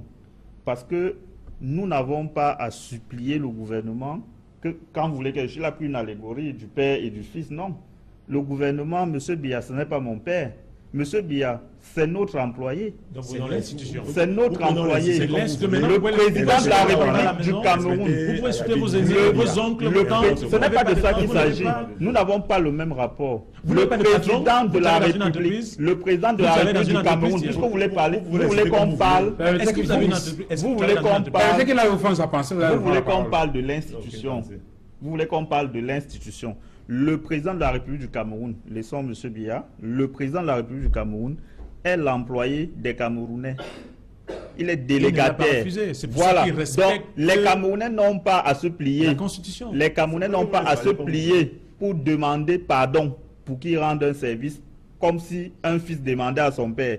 Parce que ce n'est pas le même rapport que les Camerounais ont avec leurs employés qui sont, les ministres sont les serviteurs des Camerounais. Nous n'avons pas ce rapport de père et fils. Eux, ils doivent remplir leur mission telle que c'est prévu pour le bien-être général. S'ils n'arrivent pas à le faire, je suis d'accord. Parce qu'on parle mais je vous dis donc que ça ne sied pas pour dire que, en réalité, comment on reconstruit le patriotisme? Il s'agit ici, comment on reconstruit le patriotisme? Il s'agit ici, l'exemple venant d'en haut, pour ceux qui sont dépositaires d'une parcelle du pouvoir public, de montrer l'exemple. Il s'agit ici de voir qu'ils prennent des décisions qui vont dans le sens de l'intérêt général, qu'il n'y a pas de détournement, que le budget est bien géré de façon efficace et efficiente pour contribuer au bien-être des Camerounais, que tous les Camerounais, tous les fils du Cameroun, à l'intérieur et à l'extérieur, aient accès à la répartition des ressources de notre pays. Vous ne pouvez pas confisquer les ressources pour vous seul, pour une minorité, pour une clique, et après appeler tous les Camerounais à venir s'indigner, soi-disant parce que vous êtes attaqué. Vous êtes attaqué par qui? Si Amnesty vous dit qu'il y a telles actions, ce n'est pas une attaque, c'est une alerte. Maintenant, ça peut nous permettre, par exemple, d'ouvrir des enquêtes pour trier le bon grain de livret. Et c'est normal. Et ça ne veut pas dire que nous ne devons pas lutter contre le terrorisme, mais nous devons lutter en respectant les règles que nous nous sommes données. Personne ne nous a obligés de mettre dans notre constitution que nous devons traiter les gens avec dignité en toutes circonstances et d'être partis à tous les instruments internationaux de protection des droits de l'homme. Donc ça, c'était libre, nous sommes engagés librement. Et quand on nous le rappelle, ce n'est pas dit que faire preuve d'antipatriotisme. Donc nous continuons à dire que ceux qui n'aiment pas le Cameroun se trouvent à des endroits plus insoupçonnables parce que les actes qu'ils posent chaque jour montrent qu'ils n'aiment pas le Cameroun. Charles Elisan, on est pratiquement en train de terminer l'émission. On a entendu au moins deux choses sur ce plateau en rapport avec les solutions qui peuvent être envisagées pour densifier, pour reconstruire le patriotisme. César Honoré a insisté tout à l'heure sur la citoyenneté, qui de son point de vue doit être la clé de voûte de la promotion du patriotisme. L'éducation populaire. L'éducation populaire. Thierry insiste sur l'exemple. Il faut que ceux qui sont au sommet de l'État, ceux qui sont mandataires, ceux qui ont été délégués pour agir au nom du peuple et qui doivent servir ce peuple-là, doivent être des modèles pour que le peuple suive en matière de patriotisme. Et vous dites quoi? Est-ce qu'il ne faudrait pas commencer peut-être même par diagnostiquer pour voir à quel moment ou comment on en est arrivé à une situation où ce patriotisme s'est effrité et peut-être en partant de là maintenant suggérer des voies qui permettraient de reconstruire ce patriotisme. Ce qui est intéressant avec toi, c'est que tu as souvent, parmi les journalistes, tu as quand même le courage de poser les vrais thèmes. Même si le téléphone va sonner de temps en temps pour l'intimidation, tu as quand même ce courage. Bon, dommage que le temps qui nous est imparti ne soit pas assez pour qu'on en parle, parce qu'il s'agit là, nous sommes en train de parler là, à cette émission, de la refondation du Cameroun, à travers ses hommes, à travers sa valeur humaine, à travers ses ressources humaines, qui est le premier capital de reconstruction d'un pays. C'est de ça qu'il s'agit. Les enfants nous écoutent, les aînés nous écoutent, nous devons donc, c'est nous le Cameroun, c'est moi le Cameroun, c'est lui le Cameroun, c'est lui le Cameroun. Et chacun à son niveau doit contribuer au développement de ce pays. C'est ça qu'il s'agit. Moi, je prends souvent des petits clichés. Je ne vais pas aller loin, je suis à côté. Je vais d'abord dire, entre parenthèses, certains s'émoustillent à dire que les gens qui ont manifesté dans les centrales occidentales devant les membres du gouvernement sont allés parler du problème anglophone. Pour moi, ce n'est pas les Camerounais. Le drapeau du Cameroun, c'est vert, rouge, jaune. Ce n'est pas un truc bleu avec les étoiles comme l'Argentine. Pour moi, ce n'est pas les Camerounais. C'est ce qui me concerne. Un Camerounais qui manifeste avec un drapeau, mais le vert, rouge, jaune, pour moi, c'est un Camerounais là-bas. Bon, ça, il faut qu'on le dise. On ne vient pas, c'est-à-dire, on ne vient pas avec un drapeau d'un pays imaginaire et dire qu'on manifeste. Non. Un. De deux, le dialogue. Le dialogue, c'est quoi? Quand quand même les gens se déplacent pour venir parler au Cameroun, venez vous asseoir, on parle, et à partir de là, on trouve des solutions. Ce sont leurs propositions que nous sommes en train de mettre en place, nous tous. Ils sont en prison. Nous acceptons le dialogue. Maintenant que les gens s'amusent à faire des manifestations et que les réseaux sociaux amplifient, croyant que c'est bien, ça chacun pas. Maintenant, je continue en disant ceci. Pour parler justement du dialogue rapidement, c'est une parenthèse qu'on nous voulons faire rapidement. Justement, La critique qui est faite, c'est que le problème se pose au Cameroun, dans les régions du nord-ouest et du sud-ouest. Les acteurs sont là sur place. Oui. Certains sont en Bastille, entre griffes, mais au lieu d'échanger, de négocier, de discuter, de dialoguer avec ceux-là, on prend l'avion pour aller à 6 Ça n'a rien à voir. Je vais te surprendre. Les commanditaires, les patrons du mouvement anglophone ne sont pas au Cameroun. Donc vous les connaissez. Ils sont à Londres, ils sont à Washington, on les voit, on les connaît. Ceux qu'on a arrêtés là, on les connaît. Ceux qu'on a arrêtés là, alors. Mais nous sommes dans un état de droit. Okay. À ce qui me concerne, si quelqu'un est en prison, et que c'est. Et je disais ce matin à Jean-Robert Wafou, qui est un des agents maires de Douala 2e, qui est du SDF, je lui disais que je suis désolé, grand frère, la justice n'est pas la loi. La loi, ce n'est pas la vérité. La loi, c'est la justice. Ce n'est pas la vérité, c'est la justice. Autant quelqu'un tue, il peut être dehors, s'il est un bon avocat, voilà, il croit un juriste, ils le savent. C'est ça le problème. Okay. Je ne serais pas, non, laissez-moi finir, je ne serais pas heureux d'apprendre qu'un leader politique d'opinion qui peut m'inspirer est en prison pour ses positions idéologiques. Non, sur la question du patriotisme, je dis, comme je l'avais dit la toute première fois que je suis venu dans ton émission, en prenant l'exemple de mon fils, que j'ai vu un matin avec une matraque, avec un groupe d'enfants derrière, il est parti, il me dit qu'il part en retour. On a tapé son copain, il part te bagarrer. Et il est passé devant 15 maisons, les parents me voyaient, n'ont rien dit. Et c'est quand on le bloque là-bas devant pour dire, mais vous allez où comme ça là? C'est de ça qu'il s'agit. Quand vous apprenez qu'à Newbel, les gars partent d'un commandant pour Yabassi, pour ceci, pour s'entretuer entre eux. Et quand un gars me dit que c'est parce que le maire a fait ça, non, c'est d'abord nous. Quand on vient d'arranger la route de village en Dokpassi, vous savez que quand vous venez de Tradex beaucoup, pour aller du côté de là où il y a la centrale à gaz, vous ne pouvez plus passer parce que les gars ont mis le commerce en route pour diverses raisons, pour d'autres raisons que le marché n'a pas encore été construit. À cause de la communauté, chacun a sa part de responsabilité. Alors qu'on s'asseye. On construit le patriotisme à partir du civisme. Je veux le Cameroun, j'aime le bien de ce pays, je n'attends pas être au pouvoir ou non pour poser mes actes. Mais maintenant, chacun doit composer sa part de partition pour que la musique soit excellente, agréable à écouter et à suivre. Marcos Mandeki, comment on construit le patriotisme? Les pistes de solutions, c'est déjà pouvoir nous parler, c'est-à-dire que nous nous asseyons autour d'une table pour faire un diagnostic des différents mots qui nous minent et ensemble trouver des solutions. Mais au niveau de l'Alliance des forces progressistes, l'AFP, nous avons un certain nombre de propositions que nous mettons sur la table, notamment au niveau des pouvoirs publics ou alors des Camerounais.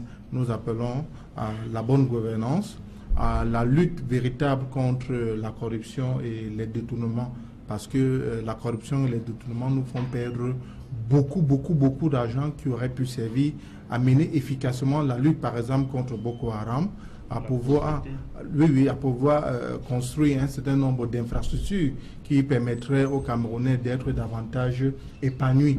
Donc c'est aussi de ça qu'il est question. Les Camerounais, je l'ai dit, sont frustrés. Ils sont frustrés de se retrouver dans un pays à fort potentiel et qu'eux-mêmes ne puissent pas jouir des retombées de ce qu'ils possèdent. Et pour moi, personnellement, je crois que c'est extrêmement légitime de croire que nous avons beaucoup d'eau quand même. Nous avons une forte capacité. Donc la construction du patriotisme passe par la fin des frustrations. Et cette fin de frustration est, je veux dire quoi, doit être réelle ou bien réalisée à partir d'une vraie justice, à partir de la valorisation des ressources humaines, financières, économiques, ainsi de suite. Bien évidemment, contrairement à ce qu'a dit Zang tout à l'heure, parlant de la justice, parlant de la justice et de la vérité. Oui. Moi, je dis c'est important que la vérité triomphe surtout. Parce que lorsque la justice triomphe de la vérité, je crois qu'il y a un problème. Donc, dans un premier temps, il faudrait que celui qui se retrouve, par exemple, en prison, s'il sent véritablement qu'il est là parce qu'il a commis une injustice, vraiment, il ne sera pas assez gêné. Non, mais c'est très frustrant pour quelqu'un de se retrouver dans des geôles alors qu'il n'a pas commis des fautes graves. Nous avons des exemples. Nous avons Ayapol qui, depuis janvier, est détenu, jusqu'à aujourd'hui, il n'est pas poursuivi par un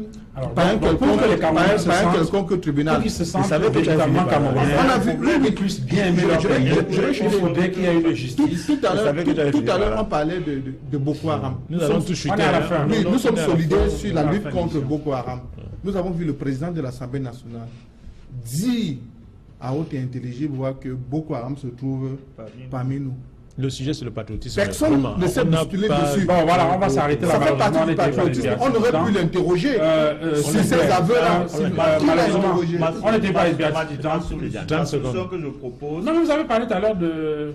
Vous avez proposé une solution. Oui, mais je voulais sortir pour dire qu'il faut associer tous les Camerounais à la gestion de leur pays et que tout le monde jouisse des retombées de ce pays. Très bien. Merci, voilà, très bonne messieurs. conclusion. Je voudrais inviter ici, à l'occasion de la Journée internationale de la jeunesse, que du 10 à partir de demain jusqu'à samedi, nous avons des compatriotes qui sont venus de 10 régions avec lesquels nous allons, dans le cadre d'un forum, l'amour de la patrie. Le forum que nous organisons, c'est sur l'amour de la patrie. Merci. Nous avons également, donc je préfère, donc je profite pour inviter Thierry et l'autre à y être, à participer. Merci à Charles Élisant, merci jeunesse, à vous Thierry comment aimer sa patrie. Merci à vous Honoré César Gomo d'être venu. Merci. Merci à vous également Marcus Maliki. Merci à vous Madame Béché d'avoir regardé cette autre livraison de 237 débats. Je vous souhaite une excellente soirée et à très bientôt. Au revoir.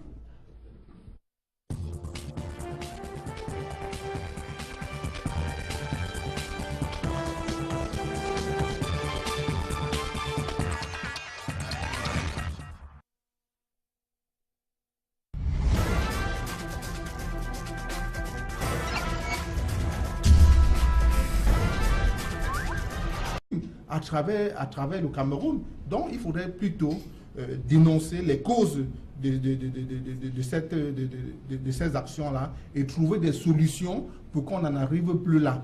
Mais est-ce que les conséquences qui en découlent, notamment sur le plan économique, il a parlé tout à l'heure des investissements qui sont perdus, est-ce que ça ne devrait pas amener les uns et les autres à faire un peu plus attention sur la façon de procéder? Parce que lui, il indique que peut-être qu'on ne mesure pas. Peut-être qu'on aime le pays, on le fait parce qu'on aime le pays, on voudrait que les choses changent, mais il se trouve que finalement, on se trouve dans la situation où les conséquences sont de toutes les graves. façons, si ces investisseurs-là étaient arrivés au Cameroun, je suis sûr qu'ils allaient regretter pour plusieurs raisons.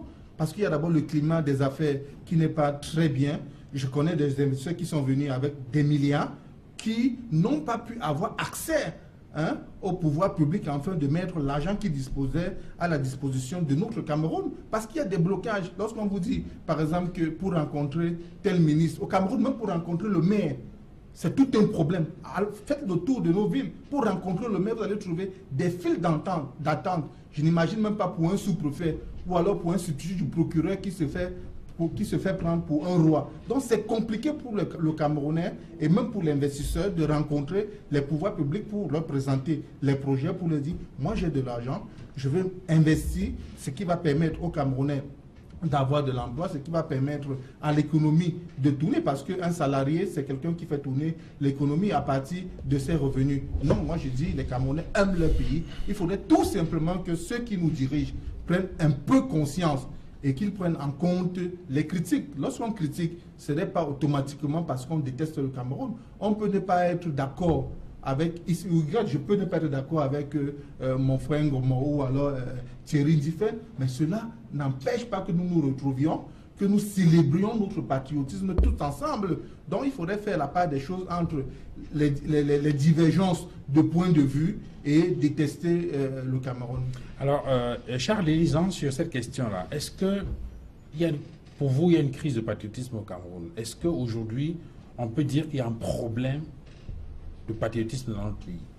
Duval, chaque fois que je viens dans tes excellentes émissions, et tu as l'habitude de dire que je ne suis pas en campagne, et c'est comme un peu à l'école, nous disant que l'enfer c'est sur les autres, ce n'est plus ça. Il faut qu'on comprenne bien que le Cameroun appartient à tout le monde, il n'appartient aussi à personne. Quand on a fini de définir cette notion, on comprend donc que tout le monde doit manifester son patriotisme comme il le veut, comme il l'entend, tout en respectant aussi le choix de l'autre. Je suis Zéberlui, je suis Abbassouli. Qu'un compatriote commence très bien sa phrase en disant que les Camerounais adorent leur pays, mais trouve que c'est les dirigeants qui n'adorent pas leur pays.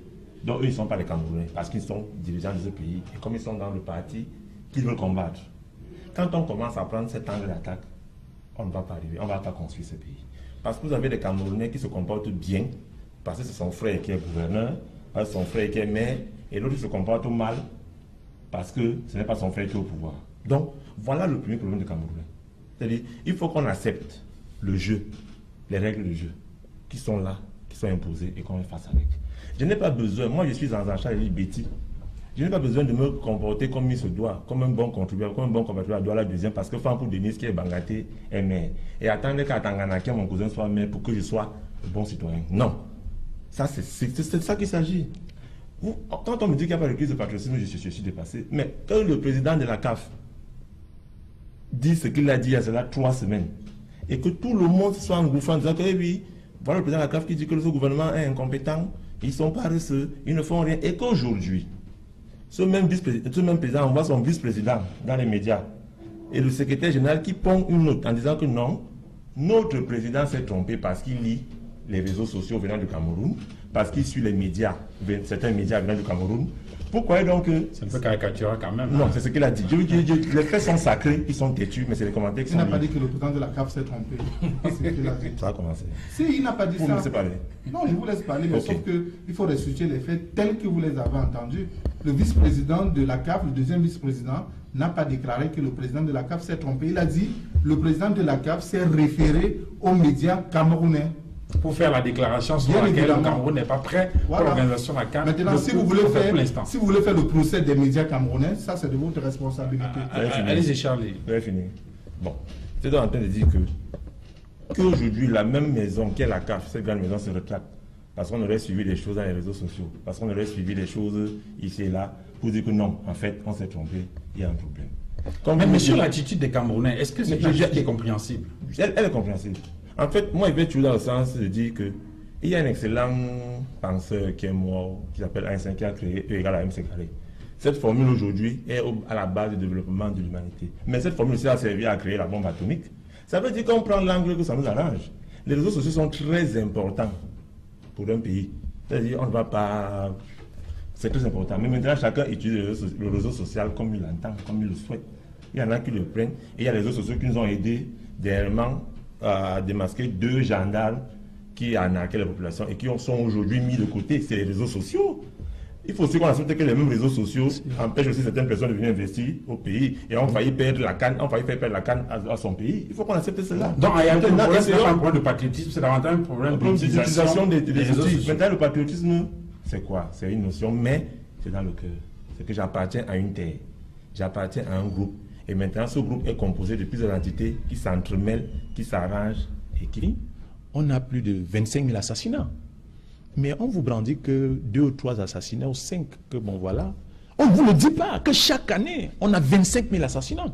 On ne vous dit pas qu'en France, quand vous voyez après la Tour Eiffel, juste derrière, on a des bidonvilles, on a des taudis. Pareil à Chicago, pareil à Londres. Il faut que les Camerounais comprennent, parce que c'est ce climat qui conduit nos compatriotes à prendre le désert, à prendre la mer. Et on est les premiers, ces médias occidentaux, à nous brandir ces images. Regardez comment les dictateurs sont en train de crêter leurs compatriotes. Non, réveillons-nous. Ce que nous avons en commun, il ne s'agit pas ici de parler d'un parti politique. Je comprends bien que je sois entouré des compatriotes qui appartiennent à des chapelles politiques différentes, dont j'en fais partie également. Donc je voudrais dire ici, quand nous créons ce mouvement sur pied, j'aime le Cameroun, c'est parce que dans l'amour, on bâtit. Dans l'amour, il n'y a pas de corruption. Dans l'amour, on ne vole pas. Quand on aime, on ne peut pas détourner. Quand on aime, on ne peut pas donner. Quand on aime, les compatriotes, quand vous trouvez des immeubles au Canada, donc quand tu fouilles dans tout le Cameroun, tu ne trouveras pas l'équivalent d'un immeuble comme celui qui est au Canada, on te dit que ça appartient des Camerounais. Quand tu vas en France, tu vas en Angleterre, on te dit que tel appartement, tel duplex appartient aux Camerounais. Alors qu'on ne peut pas trouver, alors que c'est des compatriotes, tout au bout, tu vois un voisin qui n'a pas le souci du bien-être commun. Comment est-ce que il faudrait que les uns et les autres, que ce soit ceux qui narguent, que ce soit ceux qui décrivent, doivent comprendre que nous devons bâtir ensemble. Quand tu es sur ta moto, tu te permets d'insulter notre compatriote qui a 4 roues parce qu'il est soi-disant dans des trucs, c'est-à-dire crédit, argent sale et autres. Regardez l'esprit dans lequel nous développons notre société. Ça ne nous bâtit pas. Et maintenant, je vais chuter par là. Non, vous n'avez pas la parole tout à l'heure. Je vais avoir la parole à Marcus. Vous l'avez dit tout à l'heure. Sur cet aspect-là, est-ce qu'au niveau de la communication, je veux dire que, parce qu'il a soulevé un aspect, visiblement le patriotisme consiste aussi à ne pas mettre sur la place publique toutes nos cochonneries entre griffes. C'est ce que semble indiquer César Ngomon en prenant des exemples sur... on a vu récemment une sortie de Jeune Afrique sur un article concernant le président de la République, on avait observé en son temps également la même situation.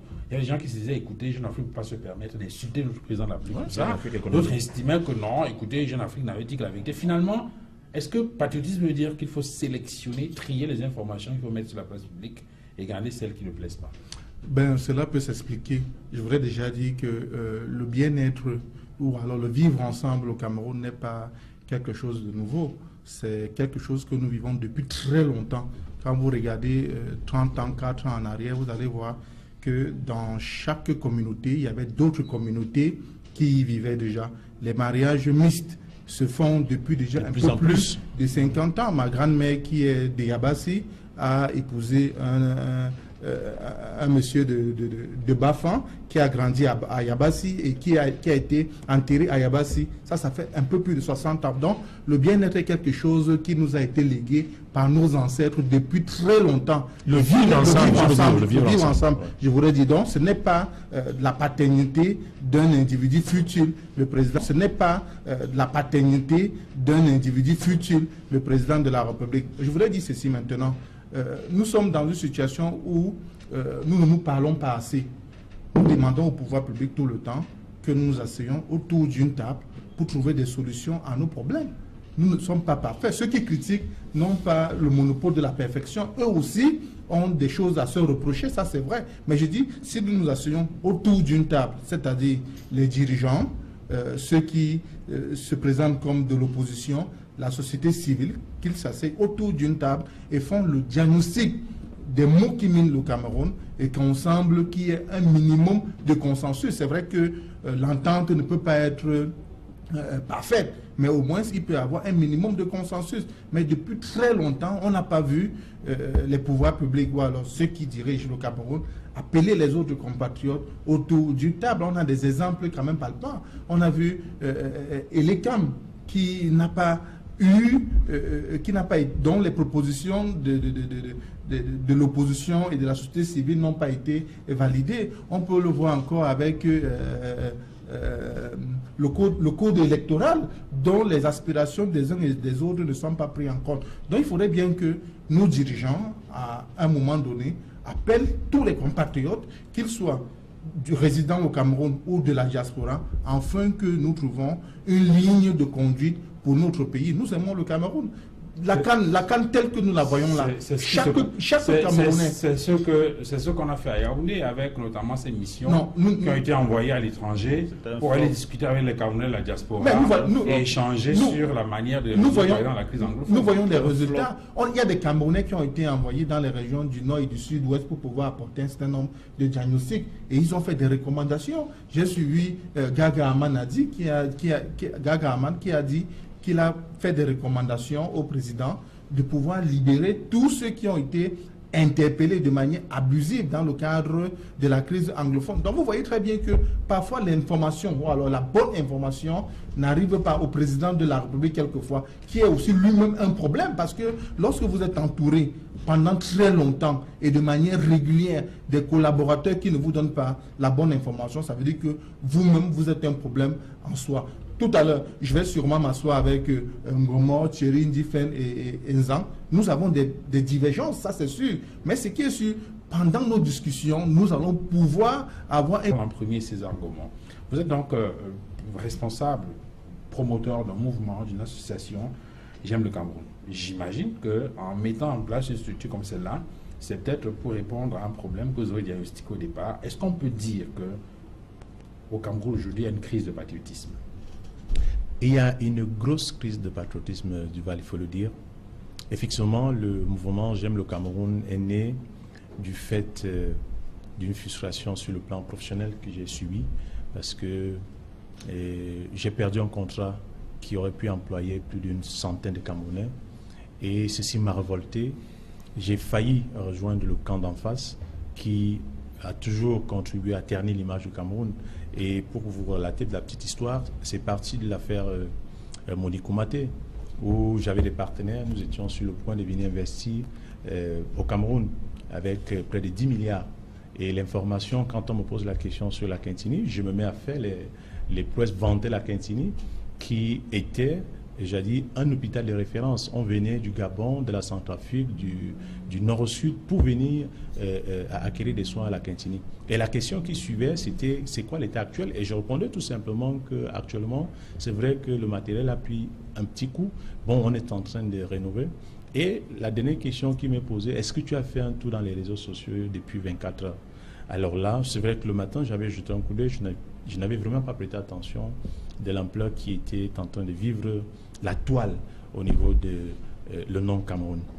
Et c'est comme cela que les partenaires arrivent à se désolidariser et dire non, ils ne peuvent pas venir investir plus de 10 milliards dans un pays où je dis qu'un hôpital de référence a tout ce que je suis tenté de raconter là. Ça veut dire que dès leur sortie de l'aéroport, on est en mesure de pouvoir les saucissonner cet argent. En clair, vous êtes dans une situation où vous avez des étrangers qui veulent investir au pays, mais malheureusement, vous arrivez au moment où se pose un problème qu'on appelle l'affaire Monique Koumatekel.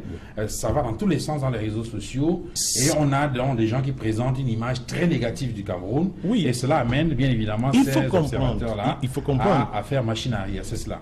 Il faut comprendre nos compatriotes qui sont à l'auteur de cet acte-là. C'est-à-dire c'est un acte qui est parti de façon délibérée. On veut faire le fake news, on veut informer un ami, un copain, on filme, on balance, mais on ne regarde pas tout ce qu'il y a tout autour. Parce que pour les expatriés, pour les investisseurs, ils n'arrivaient pas à pouvoir comprendre que cet hôpital de référence, j'ai dit à l'intérieur, dans l'enceinte de cet hôpital, qu'on puisse éventrer un être humain, sortir un bébé, et tout autour, on a des gens qui filment et qui balancent, qui partagent cela. Pour eux, c'était incompréhensible.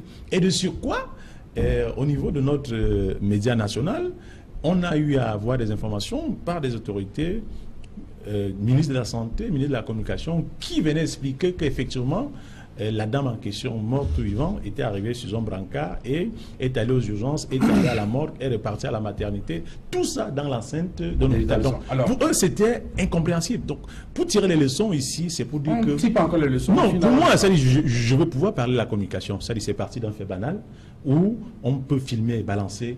Il faut qu'on sache que cela a des répercussions économiques sur le plan social. C'est des emplois qu'on perd au Cameroun. Nous n'avons plus intérêt à diffamer, à traîner le nom de Cameroun dans la boue. Donc, il faut que cela cesse. C'est pour cela que nous avons mis cette Mandeki, sur cette question-là, il y a eu cette affaire de Monique Koumatekel, effectivement. Il y a eu beaucoup d'autres exemples. Tout à l'heure, dans le sommaire de l'émission, je revenais sur la question de déclaration du président de la CAF. Si vous voulez, vous pouvez prendre par ce bout-là. Si vous voulez, vous pouvez choisir le bout de César Ngomon en rapport avec cette affaire Monique Koumatekel. Est-ce que le fait pour les gens de dénoncer une situation comme celle qui s'est produite à l'hôpital La Quintini, de mettre ça sur la toile, est-ce qu'on peut considérer cela comme une attitude antipatriotique?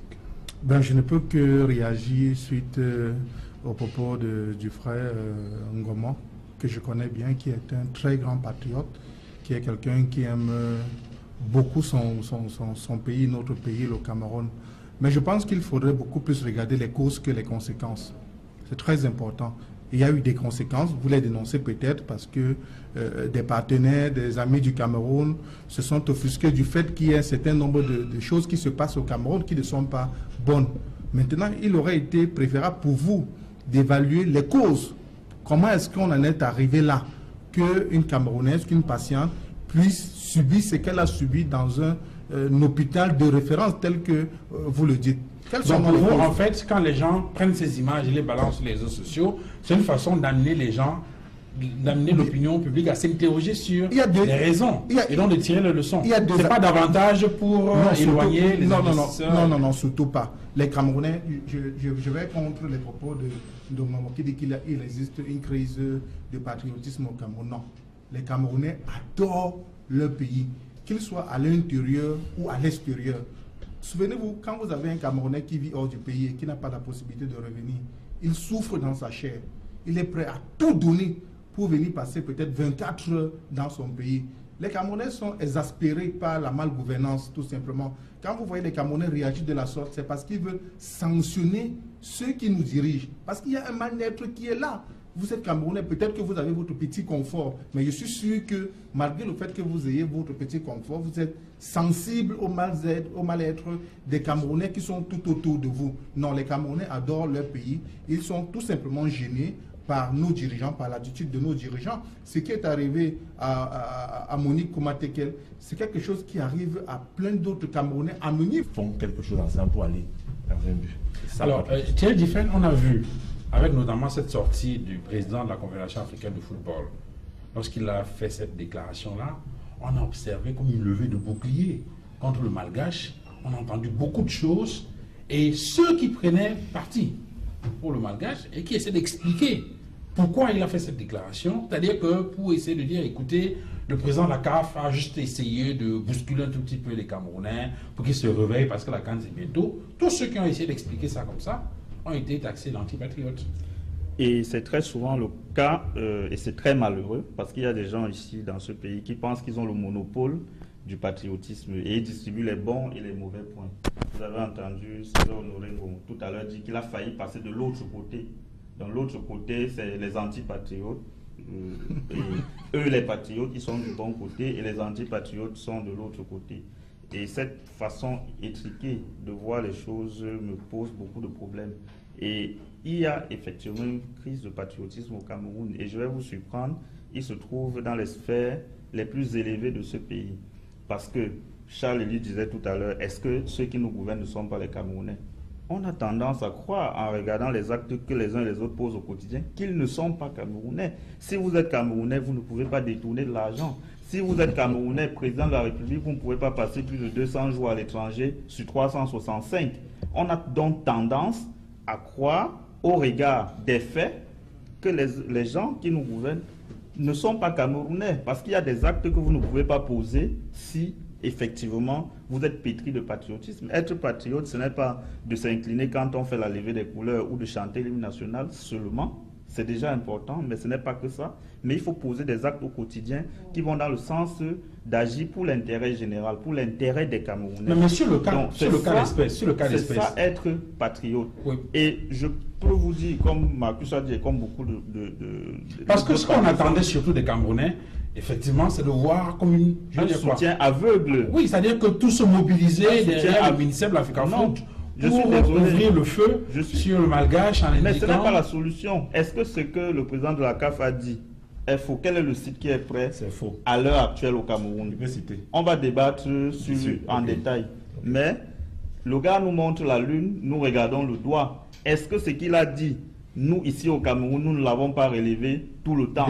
Nous n'avons pas fait ce débat. Est-ce que en faisant une conférence de presse, en mettant des personnes qui n'ont ni légalité ni légitimité comme président de l'Africa Foot de venir parler, est-ce qu'on est sérieux? Est-ce qu'on n'a pas pu régler le problème de l'Africa Foot depuis 3 ans? On va organiser la CAN et on le prend, on l'associe à un communiqué de presse. Ça n'a pas de sens. Donc nous sommes dans un pays... c'est quand même dans ce cafouillage qu'on a remporté la... Oui, c'est très bien. La CAN, hein? C'est très bien. Mais on était finaliste de la CAN féminine. C'est très bien. Mais ça n'empêche pas que nous, les Camerounais, la République du Cameroun, c'est notre bien commun. Nous sommes tous les co-héritiers du Cameroun et nous devons dénoncer, et je trouve qu'on ne le fait pas assez, chaque fois qu'il y a des gens qui mettent en péril notre vivre ensemble. Est-ce que vous pensez que quelqu'un qui est coupé d'Internet pendant plus de 180 jours se sent Camerounais au même titre que vous et moi? Bien sûr. Il y a des problèmes. Donc, quand il y a des problèmes, on est les enfants d'une même maison, on s'assoit, on les règle. Mais vous ne pouvez pas penser que vous avez le monopole du patriotisme et vous distribuez les bons et les mauvais points et que vous êtes plus patriote que les autres et que ceux qui critiquent dans le seul but de faire avancer le pays sont moins patriotes que ceux des bénis oui-oui. C'est un gros sur cette question-là. On a vu, après la déclaration du président de la Confédération africaine de football, il y a eu, certains ont oublié, hein, c'est-à-dire que, il y a eu comme une mobilisation des Camerounais. De façon globale, hein, on a eu le sentiment que c'était vraiment une forme d'unanimité. Est-ce que ça, ce n'est pas une marque de patriotisme? Parce qu'on a vu les Camerounais en se disant, écoutez, c'est pas parce que nous sommes dans divers partis politiques opposés sur la façon de faire du Cameroun que, bien sûr, on va insulter le Cameroun. Et donc, c'était la perception qu'on avait, c'était qu'un Malgache avait insulté un Camerounais. Est-ce que ça, ce n'est pas une marque de patriotisme? Parce que vous avez semblé tout à l'heure qu'il y a une crise profonde de patriotisme. Oui, quand je dis, je reviens sur mes propos, quand je dis il y a crise de patriotisme, je ne mets pas en doute l'esprit des uns et des autres, tant quand on est du camp de ceux qui critiquent que ceux qui soutiennent. Je voudrais ici faire une schématique pour pouvoir expliquer pourquoi est-ce que je dis qu'il y a une crise de patriotisme. Quand vous entendez les Camerounais s'exprimer tant sur les réseaux sociaux que dans tous les médias que nous avons au Cameroun, on a comme l'impression d'avoir un Cameroun qui se bâtit de l'autre côté du mur. Et lorsqu'on finira de le bâtir, les bons iront là-bas et les mauvais, on les laissera dans leur pays, dans ce pourri Cameroun-là. Mais beaucoup n'arrivent pas. Je continue à m'appuyer sur les répercussions. Nous voulons les emplois, nous voulons créer des entreprises, nous voulons créer des industries, nous voulons avoir des structures sanitaires, éducatives, tout ce qui va dans des pays comme on voit à la télé. Mais on oublie une chose, c'est que nous avons un vivre ensemble, comme le prône le chef de l'État. Le vivre ensemble est quelque chose, c'est le Cameroun comme un père, c'est-à-dire comme une maison où nous sommes tous nés, et il y a un père qui doit diriger cette maison. Et maintenant, on ne peut pas pouvoir sacrifier l'image de la famille parce qu'un enfant de la famille, il est un peu beaucoup plus têtu. Bon, celui-ci, c'est un petit bandit. Celui-là, bon, il est docteur jusque-là. Non, il faut qu'on prenne conscience que avant, à M. Aïdjo, il y a eu André Marie Mbida, John Goufonta, il y a eu Aïdjo, il y a eu Biya aujourd'hui. Après Biya, il y aura quelqu'un d'autre. Le Cameroun doit continuer. Le Cameroun doit vivre. Le Cameroun doit ressentir. Donc, il faut. Oui, le problème, c'est au niveau de la démarche. Maintenant, la démarche. On ne vous dit pas que chaque année aux États-Unis.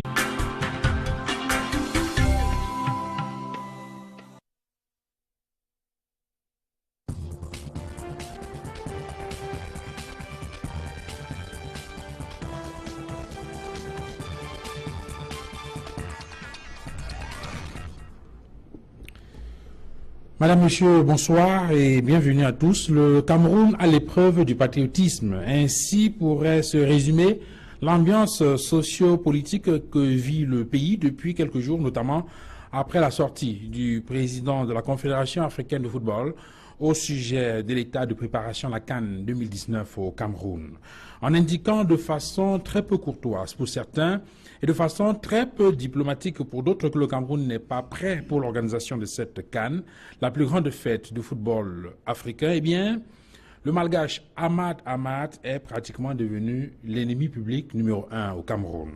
Ainsi, tous ceux qui essaient de lui trouver quelque pertinence dans sa déclaration sont considérés comme des antipatriotes. De même, il faut indiquer que c'était déjà le cas il y a quelques semaines avec le dernier rapport d'Amnesty International qui dénonçait les exactions, les actes de torture dans les bases militaires dans le cadre de la lutte contre Boko Haram au Cameroun. Ceux des Camerounais qui avaient essayé d'expliquer l'intérêt de ce rapport accablant le Cameroun avaient également été traités d'antipatriotes. 237 débats se propose ce soir, dans le cadre de cette nouvelle livraison, d'interroger le sens exact du patriotisme en remontant l'histoire politique du Cameroun également de ces derniers mois et même de ces dernières semaines. Eh bien, on peut trouver beaucoup d'autres exemples de situations où ceux qui critiquent la démarche du gouvernement sur les résolutions ou, si vous voulez, sur les approches dans la résolution d'un certain nombre de difficultés ou de problèmes d'ordre vital, eh bien, sont considérés comme des antipatriotes. Finalement, que signifie être patriote? Que signifie aimer le Cameroun? Comment mesure-t-on, comment apprécie-t-on le patriotisme d'un individu, d'un groupe, d'un peuple? Y a-t-il une crise de patriotisme au Cameroun? 237 le débat ouvre justement le débat ce soir. Merci Madame, Monsieur, nous recevoir chez vous.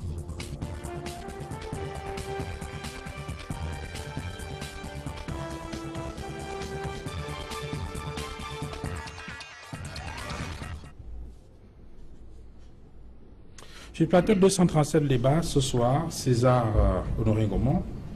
Bonjour, bonsoir.